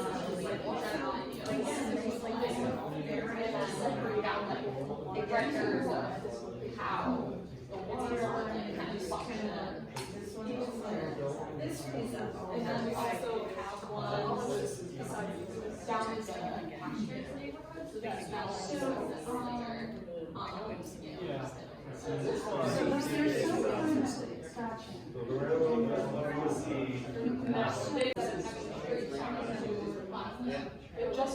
take that down, this is well, we can recommend certain things get dismissed, and the tunnel is currently recommended to be dismissed, amongst other things. But this is our new concept I3. Sure, it was done about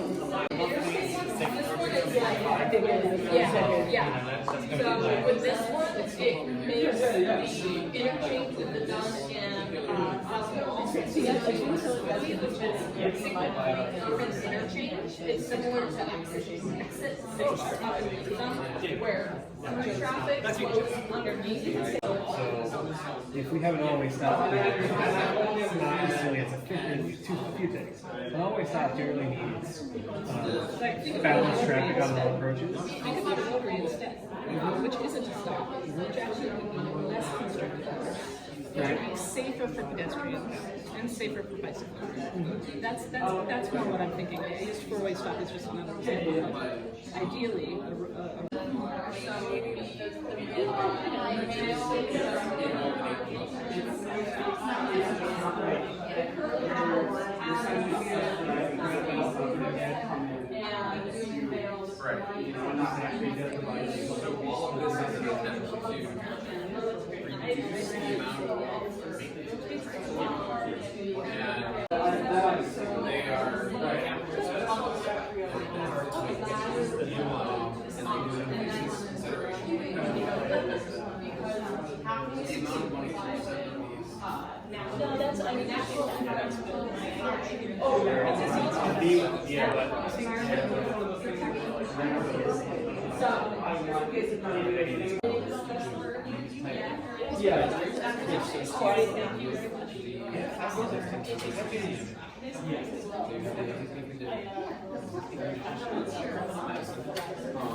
This is we're adding which is kind of like a park platform. You can walk around and these can be paired with boulevards, they can be paired with the interstate too, they would all just like look a little bit different. So we're not one at everything, one down. So I just got home from the event. It was really interesting. There were really good conversations that I had with some of the consultants on the project, and there's so much work and energy and focus and attention and collaboration that goes into these projects, and I really commend those who are working on it for all of their time and effort. It turns out that, interestingly, there are some project proposals that are already sort of in the dismissed pile, and there are several that are still being considered, and there were more than 3, but it seems like it still is about a handful. There were certain construction, like design proposals, and then some of the other boards had more to do with capping 787, which is sort of having what looks like sort of a grassed park, pedestrian walkable area that sort of covers, goes over the top of the street, almost like a pedestrian bridge. And then there was other information about sort of safety designs, environmental concerns, and there was one other that I'm sort of blanking on. But after having conversations, I ended up leaving a comment of my own, which was recommended by one of the consultants I spoke to, because apparently if you put a comment in writing, then the federal agency, I believe the DOT, must, that was emphasized in the conversation, must review it. And I suppose give their recommendation or give their sort of response to the comment. And so I decided to put in writing a comment about noise pollution, because I've noticed that even here in Troy, there are certain sections of the waterfront where there isn't anything really developed. It's a space that used to be populated by industrial buildings that are largely no longer there. And so there are these sort of wide open spaces that kind of have these cement foundations still in place. And so you can see into the river set back a ways, because the building structures are still there and perhaps they're private property, but it's set back from the waterfront. And nonetheless, you can sort of see it, and you can see across from it. In these areas where there is being proposed waterfront development, specifically here in Troy, I'm referencing, but perhaps this can apply beyond just these parts of Troy, areas where there is not only visible access to 787 across the way, but there's audible access to 787, and it can be very loud at times. And so I've sort of had in my experience and in my mind that if they develop the waterfront area as it currently stands with 787 sort of across the river, I do know that it can be heard. And so that sort of noise pollution could be a deterrent to the waterfront development that is being proposed here in Troy. And so to have open space and park space available right at the waterfront is beautiful of an intention. It's just that with the sort of noise aesthetic, if you will, of 787 across the way, it might hinder that vision, if you will. So that was sort of a comment that I felt called to sort of leave in that moment. So I did. Yeah, so really interesting. I'll probably look a little bit more in depth into the actual proposals, looking back at the videos, and I'm sure that they have that information plus a lot of other information that I didn't capture and that wasn't even on the boards on their website. Comments can be made, I think, through their website as well. And so I think that they have these public meetings, these open public meetings for some time still. One woman actually still commented that they're still in sort of the hoping phase, the hoping that this even manifests. She didn't use that specific word, but they're still sort of hoping that this project comes to fruition. So, I mean, they're still projecting this to be 5 years out at least. So, you know, time will tell, and who knows what could happen in the span of 5 years, let alone in the next 5 minutes. So we'll see. But yeah, really, really interesting. Glad I went. Grateful for all the effort and for all the information and availability and resourcefulness. And yeah, so we'll keeping an eye on it, keeping some eyeballs on it. I also just want to quickly say that during my conversations with some of the consultants, I found out that when they come to do presentations in the Albany area, and I may be putting some words in their mouths, but I'm paraphrasing when I say that they come to stay specifically in Troy. So I thought that was pretty cool. Okay, so I'm on my way to the Star and Splendor ribbon cutting. I am very appreciative of this store. It is a very spiritual store. It has a lot of interesting spiritual items. I am a huge supporter of that. It has been absolutely pivotal for me over the last several years and ongoing, continuing. And so I'm very excited to be able to participate in their ribbon cutting and show a little bit of the store. So let's go do it.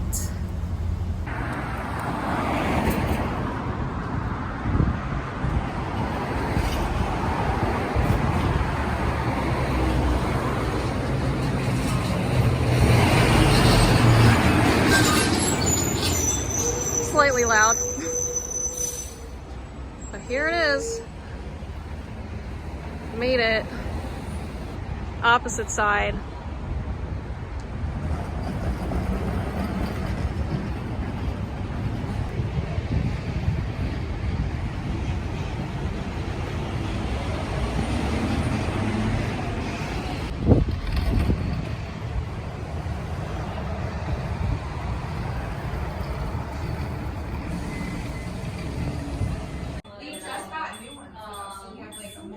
Anyway, they stopped by and they poster in the window and they said, hey, I was like, I'm going to email you. I said, hey, I want to do it. And they were like, yeah, great. You want a guitarist? And I said, you got a harpist? And they were like, oh, it's a great idea. So stay tuned. We may have a music class. That was probably ready for me to come in. Orion, that's right. So they're in charge of the trying to I was not at but we kind of felt they have him. Right. But I mean, you guys have different, you have similar agendas but different organizations. Have a bigger so area because they do all they do the whole like sure. Hi.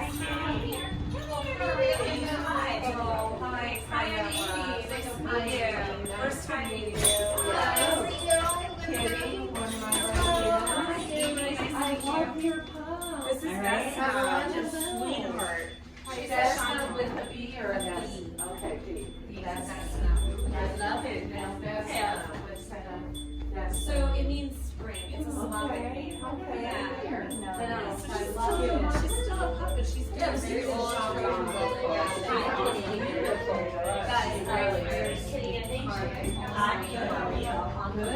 This is very nervous. What was that? Love it. That's okay. Yeah, this is so fun. Like that.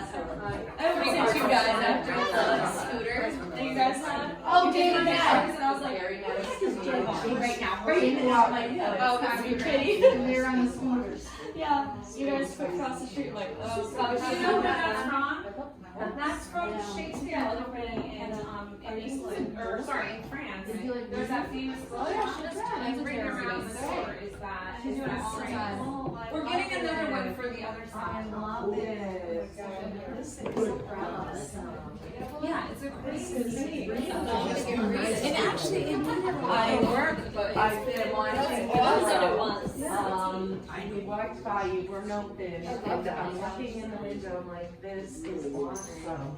We're I run down there and it's awesome. So I was telling my mom, I brought home, Good idea. she's super excited. Some of their chickens do. I like the beef and the chicken too, but I always get it with the rice and the beans. And they're so nice. They always just kind of well, you picked this is a better day, so you're gonna call it before you. I was in Albany, so I was in Floresville, which is just outside Dallas. I started out there because I worked for project management for them, and I was doing other things. I wanted to go out. To meet with my clients, like I don't know, right? So I have a line about this that I'm worried about. And it grew. No one talked about it. Like that. Who's putting a percentage in gas stations or reading store? You can get the 10s. I'm going to Mexico in August. You can get all of this. Anger management is we get lots of great. Yeah. Oh, by the way, I'm going to send you. I'm really tired morning. It's very shocking. We're going to get I don't have plans now. What happened? What happened?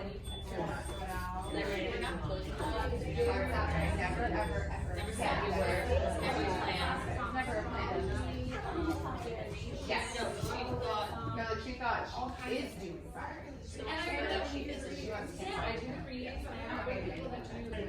you can get your for all of that.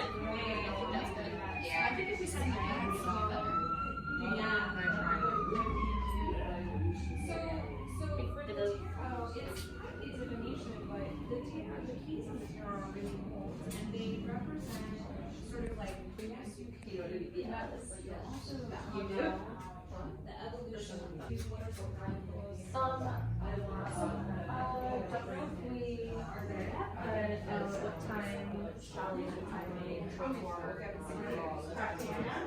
I'm starting at 7. Okay.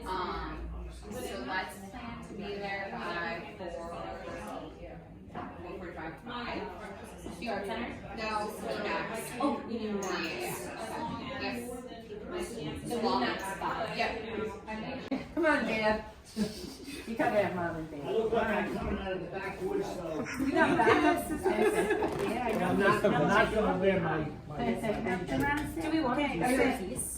Do you want a bigger piece of ribbon? Yeah, you can wear it. Yeah, we can make it down here. Because you want to hold tight. Yeah, so that way it'll be before. Okay, ready? We have to do pictures. Yep. So everyone, look at all the cameras in the room. And then what we're going to do is on the count of 3, we're going to say Star and Splendor, and you're going to cut that ribbon. Okay. All right, ready? 1, 2, 3. Star and Splendor. You're going to want to play. Oh my goodness. Oh, yeah. There you go. There you go. All right, cool. That is a tricky one, right? And thank you for investing in the downtown, investing into this block specifically, this building. I mean, the history here, everyone knows Church and Hardware was here. So you've changed and transformed this into a beautiful, mystic area. Well, and I think we're transforming the corner because it was really problematic over the summer, and it's doing so much better. Yes. Yes. So, and that's mostly me going out there and being like, guys, yeah, get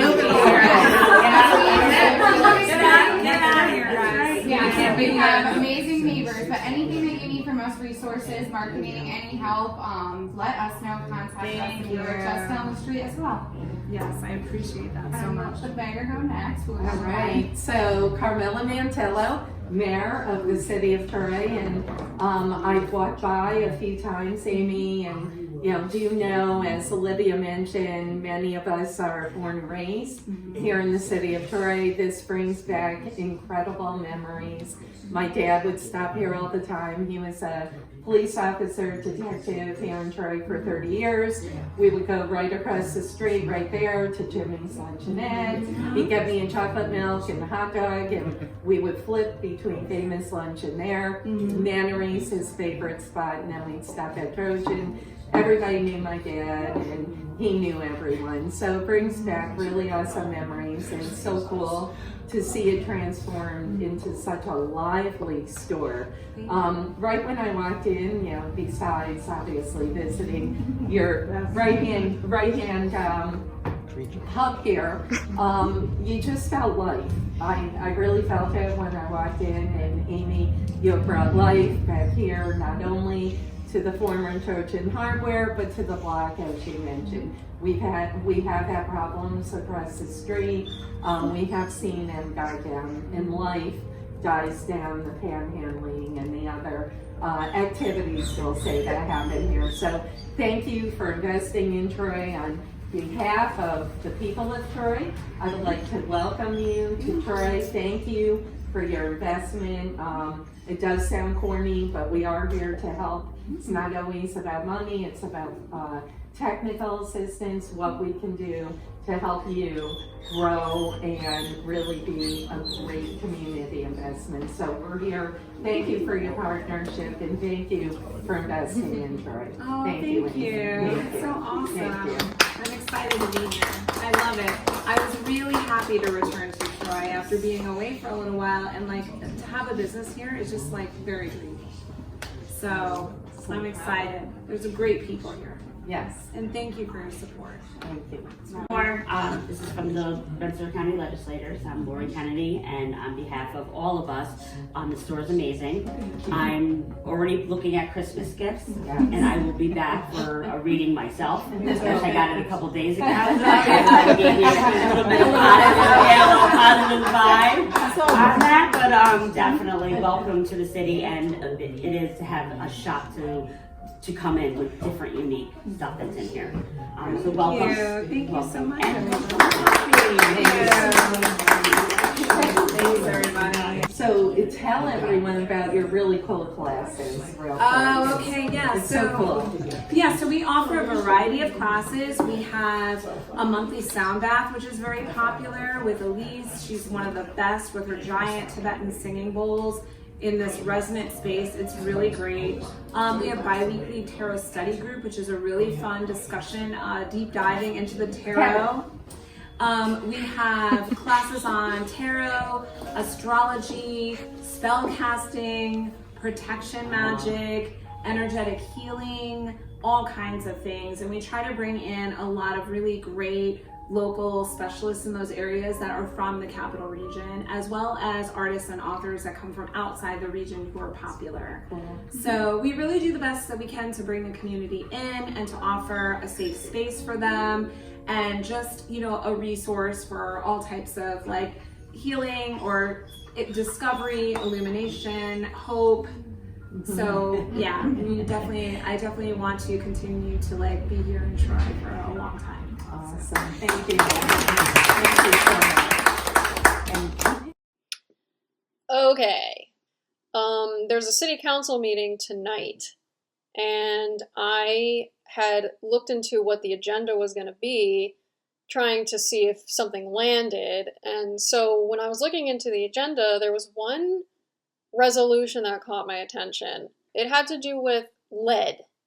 And there's a lot that has been explored in Troy, and I've explored on this channel about the lead pipes and the development around lead pipes in the city.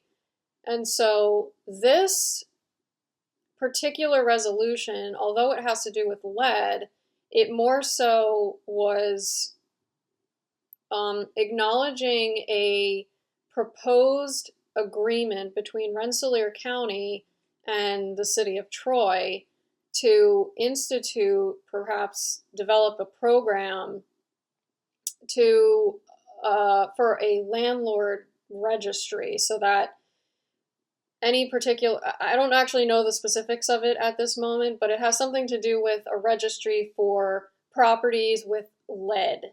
I believe it's specific to lead paint, but that may be inaccurate. And so that landed with me.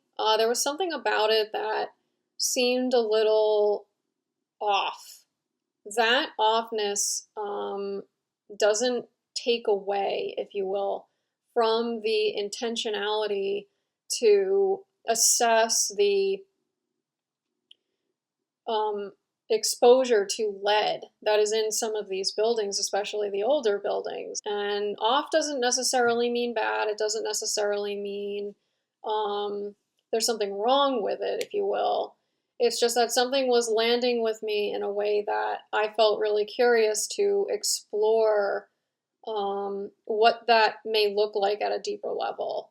And actually looking more into this particular resolution, I actually came to find out that in the prior city council meeting that I had neither gone to nor had I watched it, because quite honestly, I thought the entire meeting was going to be a continuation of reviewing the budget. And it wasn't something that landed with me at the time, but I came to find out that it was in this prior meeting of October 24th that this agreement was first proposed, I suppose, at the city council. And so I've pulled up the YouTube video here, and I'm interested to hear what's discussed and to see if there's any back and forth between the council and perhaps any presenters, if there are any presenters. So just to kind of dip my toes in the water and see what's kind of going on. There's interesting materials as part of the October 24th agenda, but I haven't read through that either. So there's a lot of material here. I'm not sure how much I'm going to actually get through before the city council meeting tonight, which is in 4 to 5 hours, perhaps, something along those lines. So yeah, I guess we'll see what comes through here. It's definitely interesting. There's something interesting about this. So let's see.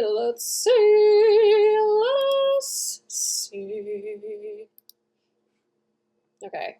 Gosh, I feel like I haven't done this in so long. And this is actually the longest span of time I have gone without posting a video since the previous video. So that's also something I'm aware of and acknowledging as interesting, because there is this mentality and there is this thought process that there has to be sort of this consistency, there has to be this sort of, not necessarily set scheduling, but I've been consciously aware each time I've posted a video that that time in between has at most been, I believe, 11 days.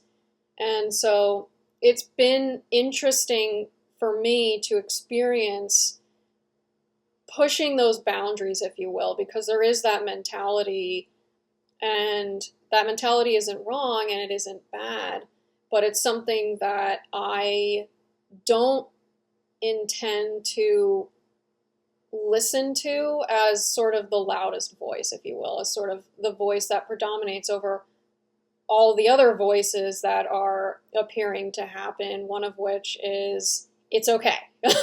It's okay that a video isn't published within that 11-day period. And if it goes beyond the 11-day period, that's okay. There's nothing wrong with that. It's just how it flows and how it feels in a moment of recording and publishing and editing and what feels sort of correct, for lack of a better phrase, in the process. So, saying all of that, okay, let's get into the YouTube here. The YouTube.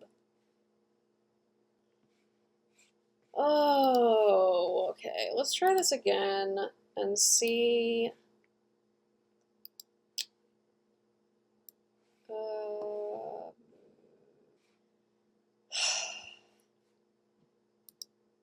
So just to show really quickly, this is the resolution.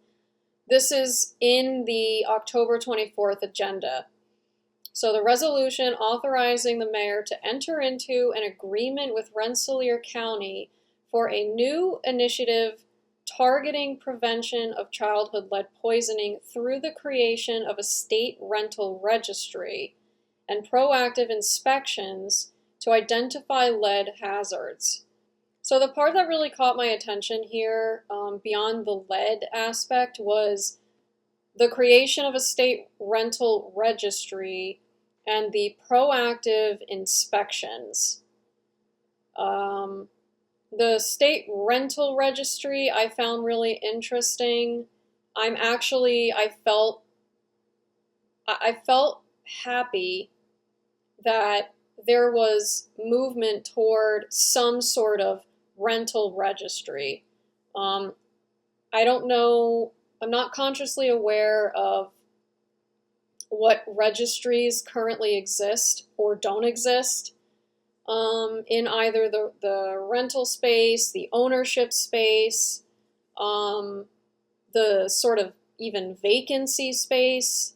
And I really do believe that having access and availability to some sort of registry where there is information around the status of properties, the ownership of properties, the vacancy of properties, and just having that kind of information around sort of the flow of real property, for lack of a better phrase, and the buildings and structures on those properties, and is very valuable. What also caught my attention being this proactive inspections, that to me kind of felt iffy. That one, I suppose more than anything, flew up a red flag. So I really wanted to know what was being discussed in that regard. And so I just wanted to quickly snapshot this. I'm not going to go through the text of it yet. I want to first listen to this YouTube, this city council meeting from the 24th. Resolution 143, resolution authorizing the mayor to enter into an agreement with Rensselaer County for a new initiative targeting prevention of childhood lead poisoning through the creation of a state rental registry and proactive inspection to identify lead hazards.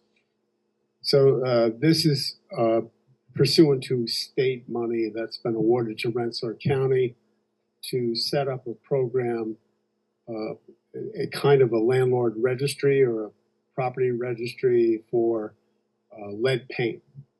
And it's brand new. There have been no regulations published yet. I think the initial grant to the city is in the neighborhood of $210,000, and that is almost like similar to a design phase, whereby the county would meet with representatives of the city, specifically the code department, and try to figure out a way to implement this new program, this new initiative. And then it extends for several years out, renewable year by year, from March through the end of February, and there would be new monies available in the future. But I don't quite know how it's going to work yet, and maybe Seamus knows more. So one thing too, the full implementation of it won't start until October of 2025. The amount of funding that you see in this current contract is kind of just to start, get it off the ground. We've been working with the county all year to work towards putting together what a budget would require for the city of Troy to engage in this program. Like Rick said, it's state funding and a state requirement that's out there, and the individual counties can choose where they're going to operate in. The city of Troy the county does not have its own code officials, etc. Or a program like that, the city of Troy was a good start for this program. But yeah, this funding ultimately, once we get to October of 2025, there will be another request of more funding that comes from the state. I mean, this could be hiring, 3 new code officers, a housing compliance clerk that would be also working on this. It's also a great opportunity to not just, deal with the problem with the lead paint, but to also, it's just another, doesn't mean that other code violations or things are not going to be found when we're in the home. So, it's a great program. They see this, for being the new norm for sure. It's going to be a problem that would take, a bit to fix. Unfortunately, I'm sure as time goes on, there's going to be other things in our households that we have to be, aware of that could be contaminants. But there is a lot of details that still have to get ironed out, like what is the compliance remedy, different things. So Yeah, there's something about this that's just like, once you open the door, kind of pun intended, it just is like, is this a slippery slope? Okay, so this is sort of perhaps the egoic sense of self's defense mechanism speaking here, which is sort of the, is this just going to open the door for overbearing sort of state infiltration, thank you, like state infiltration into the sort of quote-unquote privacy of one's home. And I understand that they're sort of talking about rental spaces, and there's interesting legalities in terms of renters' rights and landlord rights. But it's just kind of interesting to hear that perspective come through, and then also kind of have this perspective of, well, it's almost a response. It's almost this response that comes through of, well, perhaps that's assumptive, perhaps that is not fully accounting for a bigger picture, perhaps. Perhaps that's, for lack of a better phrase, sort of judgmental of a process that is just getting off the ground. And that's not necessarily with the intention of defending anything. It's just to allow for different perspectives to come through in the context and sort of conversationally within myself. And that sort of helps balance and observe the different angles that can come through informationally in this context. And those two are barely scratching the surface. And so it's just really interesting to kind of listen to what is available and what is accessible in the immediacy of the moment, sort of with an understanding, if you will, that may not be a fully accurate picture. It's still kind of a work in progress. This is but a good first step for the program. Council President. Councilmember McLaren. So will this registry basically build a list or a registry of every rental unit in the city of Troy? Or will it just be in regards to a registry of landlords who report having lead paint in there?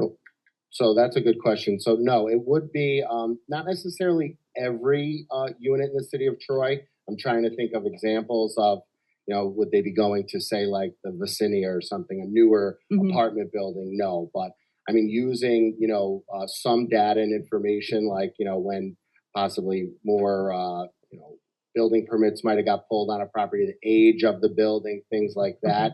They'll compile that data, which, as you can imagine, same with like our lead pipe problem. I mean, a lot of old buildings, a lot of old housing stock. So we'll address all that. So no, it won't be that landlords have to register for it, or that we'll be looking for residents or property owners to say, hey, we know we have lead here. It will be a compiled list using data, like I said, to, that these then code officers would go around to do the inspections. And so this list could then, like you said, could be used for can it be used for, the lead line inventory? I know that timing wise, it might be too late, but it could be helpful in that kind of regard.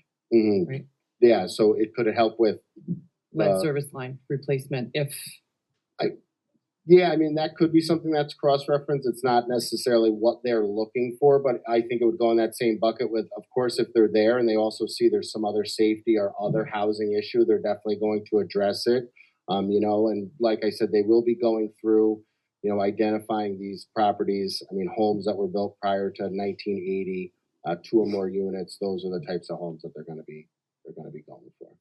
And residents then wouldn't have to raise an alarm against a landlord because you're already going to have them on a registry. Correct. So Yeah. they can't evict people unfairly because they're telling on them. Correct. And I know that this has been brought up before. It's been something that this administration has talked about, looked forward towards, but there's always the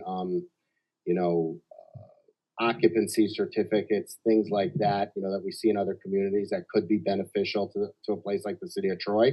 Very old housing stock. It would be a way to make sure that folks are living in, safe and quality conditions, which is a top concern. And in this program, through state funding and the partnership with the county, would also be a good way to kind of see what type of what a program like that would look like in the city of Troy. Okay, thank you. Council President. Councilman Vera? So these inspections, when we get that far, it sounds like the first stage is setting up the program and a bit of, I guess, internal work that needs to take place. But once this program's off the ground, who's requesting the inspection? Is the landlord coming to the city and saying, would you inspect my properties for lead paint? Or are these inspections being mandated by the county? So it is basically it wouldn't really be a request. It would be more of a mandate, actually. So, and not just through using the information with the homes that are, 2 units or more, that are older than 1980. It will just be working. Yeah, see, that's the part that's a bit of a slippery slope for me. And again, I understand the intention of wanting the residents and the community to be living in homes, living in residences that are safe and healthy, and yet there's something about that to me that feels very oppressive. It's the mandate part, the forcing of it. And that's not to diminish the intention of benefiting the public, supporting the health, safety, and welfare of the public. It's just a question of is supporting the public health, safety, and welfare, does it have to be through mandate? And why is it that a mandate is being proposed here? Why a mandate? I mean, the first thing that comes to me is that there isn't trust that there will be accurate reporting, and or that there won't be reporting at all. Off of that list and scheduling the actual inspection. Mm-hmm. So a resident or a landlord doesn't have to reach out to say, okay, we're requesting this. So maybe this is a question for you, Rick. Is there a change in state law or something that requires these rentals to have that inspection? Is that? Not that I am aware of. So the Public Health Law, Section 13. Oh, it is in there. Okay. Yeah. The sanitation. I want to say the sanitation. 2023, effective November 3rd. Okay, so this is a mandate at the state level, and we're getting funding. I'm not to make sure. Sure that I'm not sure happens. how. Okay. It's not generally to enter someone's property, you either need a warrant or the permission of the owner or the tenant in charge. So I'm not sure what the state law does or doesn't do because I'm not familiar with it at this time. From the meetings that I was a part of, that would be. I mean, I guess we could liken it to a inspection of a sprinkler system. Exactly. That's what I'm trying to get at. That's stuff that we proactively go out there and request the information, make routine, and. So I'm actually wondering, now that I'm listening back to this during the editing of it. I'm wondering if I perhaps was at the time of listening to this, misunderstanding sort of what was being intended here, which perhaps is more along the lines of the landlord sort of playing the middleman between the sort of state slash city and the maintenance slash status of the residential units themselves, almost irrespective of the residents, almost as though it has nothing to do with the residents, but it's almost a relationship between the sort of governing body and the kind of internal, not necessarily operations, I suppose just maintenance for lack of a better phrase, the upkeep, the features of the units themselves.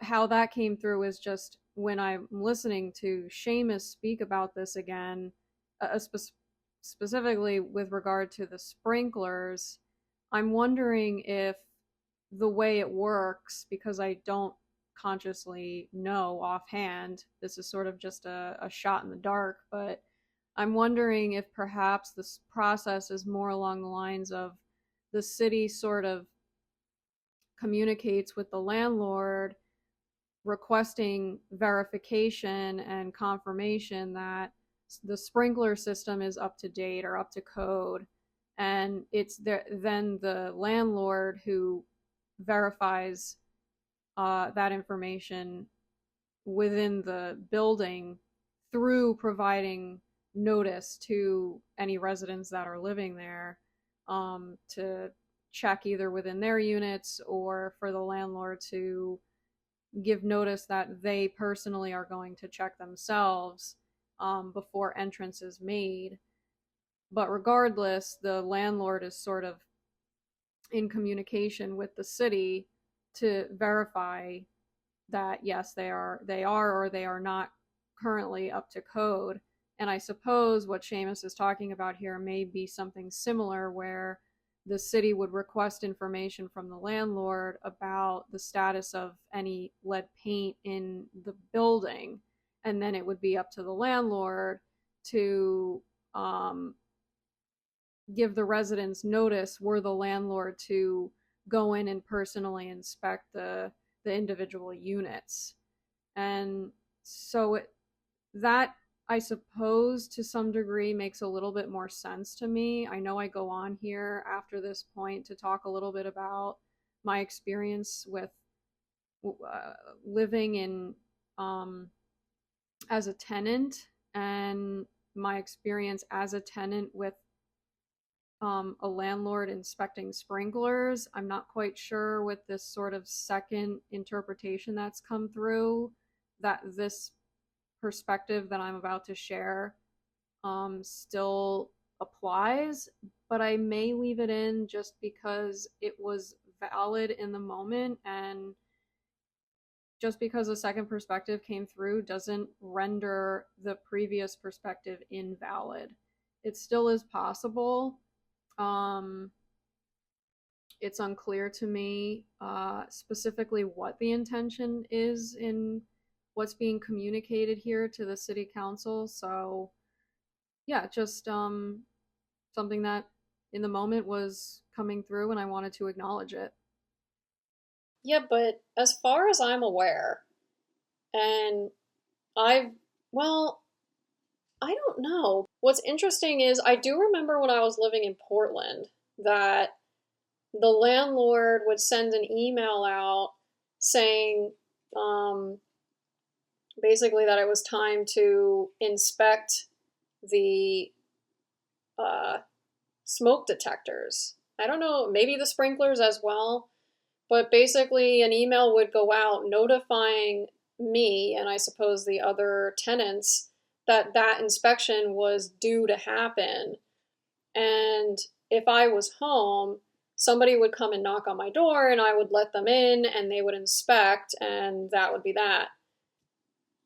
I don't know what happens when you're not home. And no one in my current apartment building has ever knocked on my door to personally inspect either sprinklers or detectors. That doesn't mean that they haven't looked at the common space detectors and sprinklers, but since I've been living here, that has not been my personal experience.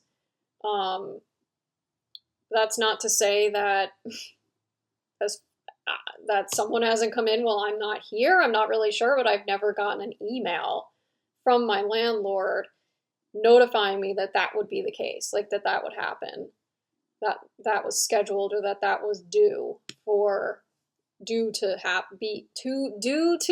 happen.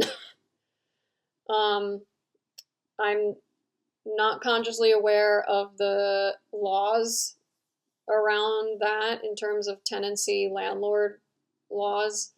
Yeah, so that's interesting. And they did, the state did update the public health law, the sanitation law, to allow for these type of inspections to occur.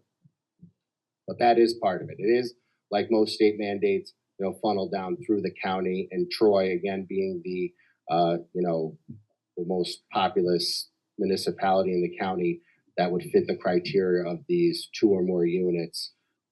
Councilmember Keel? I do kind of wonder, what was Troy as a city? What was the city's role in sort of accepting that agreement with Rensselaer County, excuse me,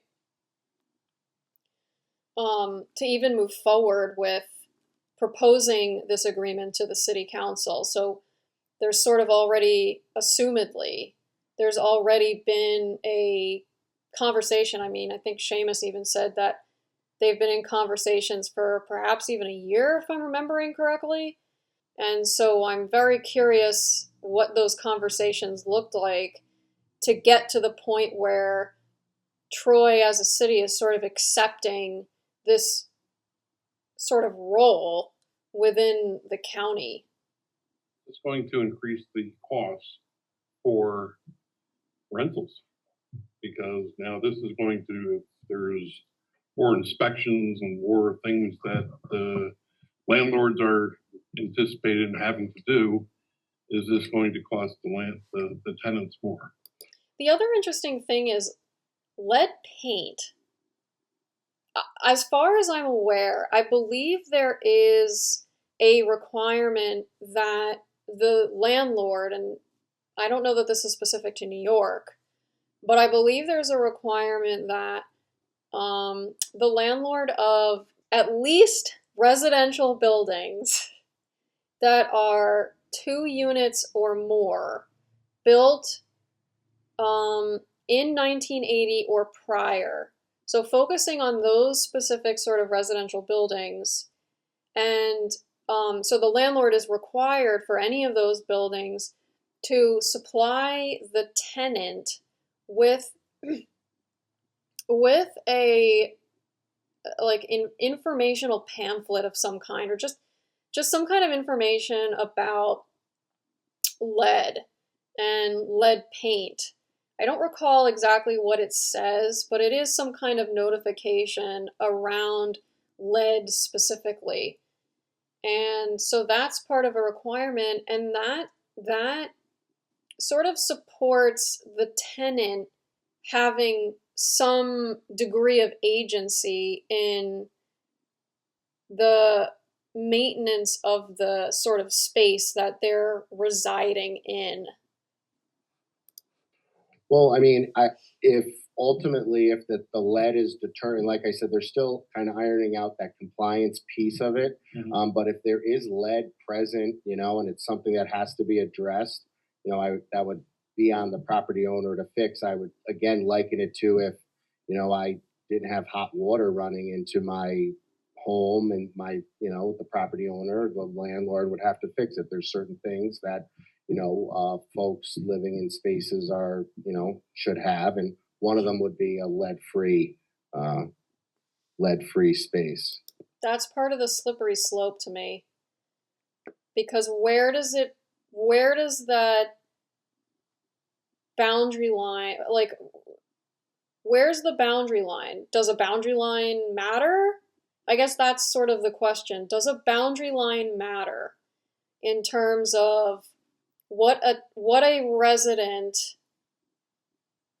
what anybody living in a shelter, even if it's a single family home that's owned by the owner occupant, where is there, if it matters at all, a boundary line in terms of what a resident should have? And what is that rooted in? What is that founded on? What is that based on in terms of a mentality about one's relationship with their shelter? I'm not saying that people should have lead paint. That's not what I'm saying. I'm also not saying that people shouldn't have lead paint on their walls. I'm not really intending here to pick a side of people should have lead paint or people shouldn't have lead paint. It doesn't really feel like that's what this is about. Okay, so it's only in regard to lead that this is about. Correct. And lead, lead paint. It's sort of ironic. I was reading the New York Times today, the amount of the correlation between the presence of lead and intelligence and mental IQs. And they attribute the United States IQ going up because we have begun to remediate lead paint. I have a son who was born in '78, elevated lead levels. It's because our home is an old home and we had lead paint. And when he was an infant, it's scary, just as we have heard from residents about lead in lead pipes and the water and the impact on the children. Lead paint is equally a deterrent. We've been able to mitigate it to a certain degree, but it's great that we are continuing. I don't know if this state money is part of the federal money, but there's a federal initiative as well that the Biden administration has been promoting to really focus on lead paint and its impact. So I personally think this is a tremendous opportunity for us and a great partnership between the city and the county. I really hesitate to say this.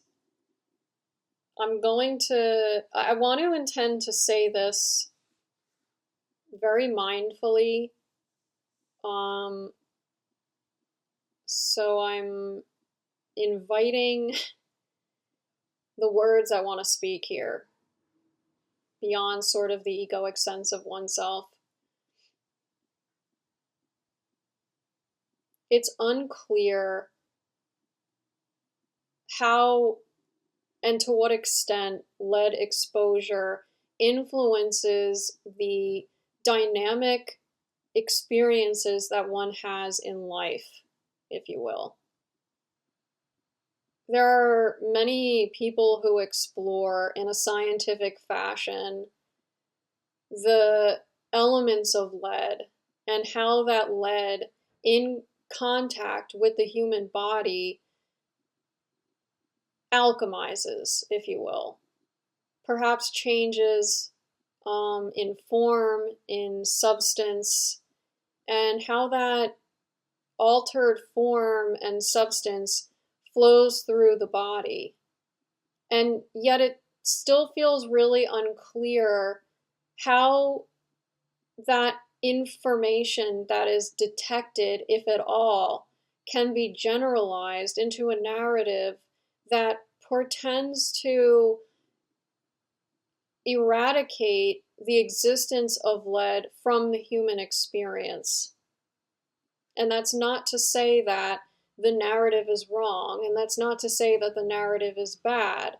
It's just that there's something about the intentionality and motivation to subscribe to the narrative that perhaps feels like there is room for further conversation, further exploration, invitation, inviting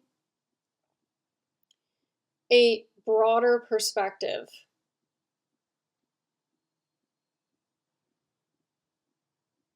And perhaps there just are things that are unseen. Any other comments, questions? All in favor? Aye. Opposed? Resolution is adopted unanimously. Okay, so that's the end of that at the City Council meeting from October 24th.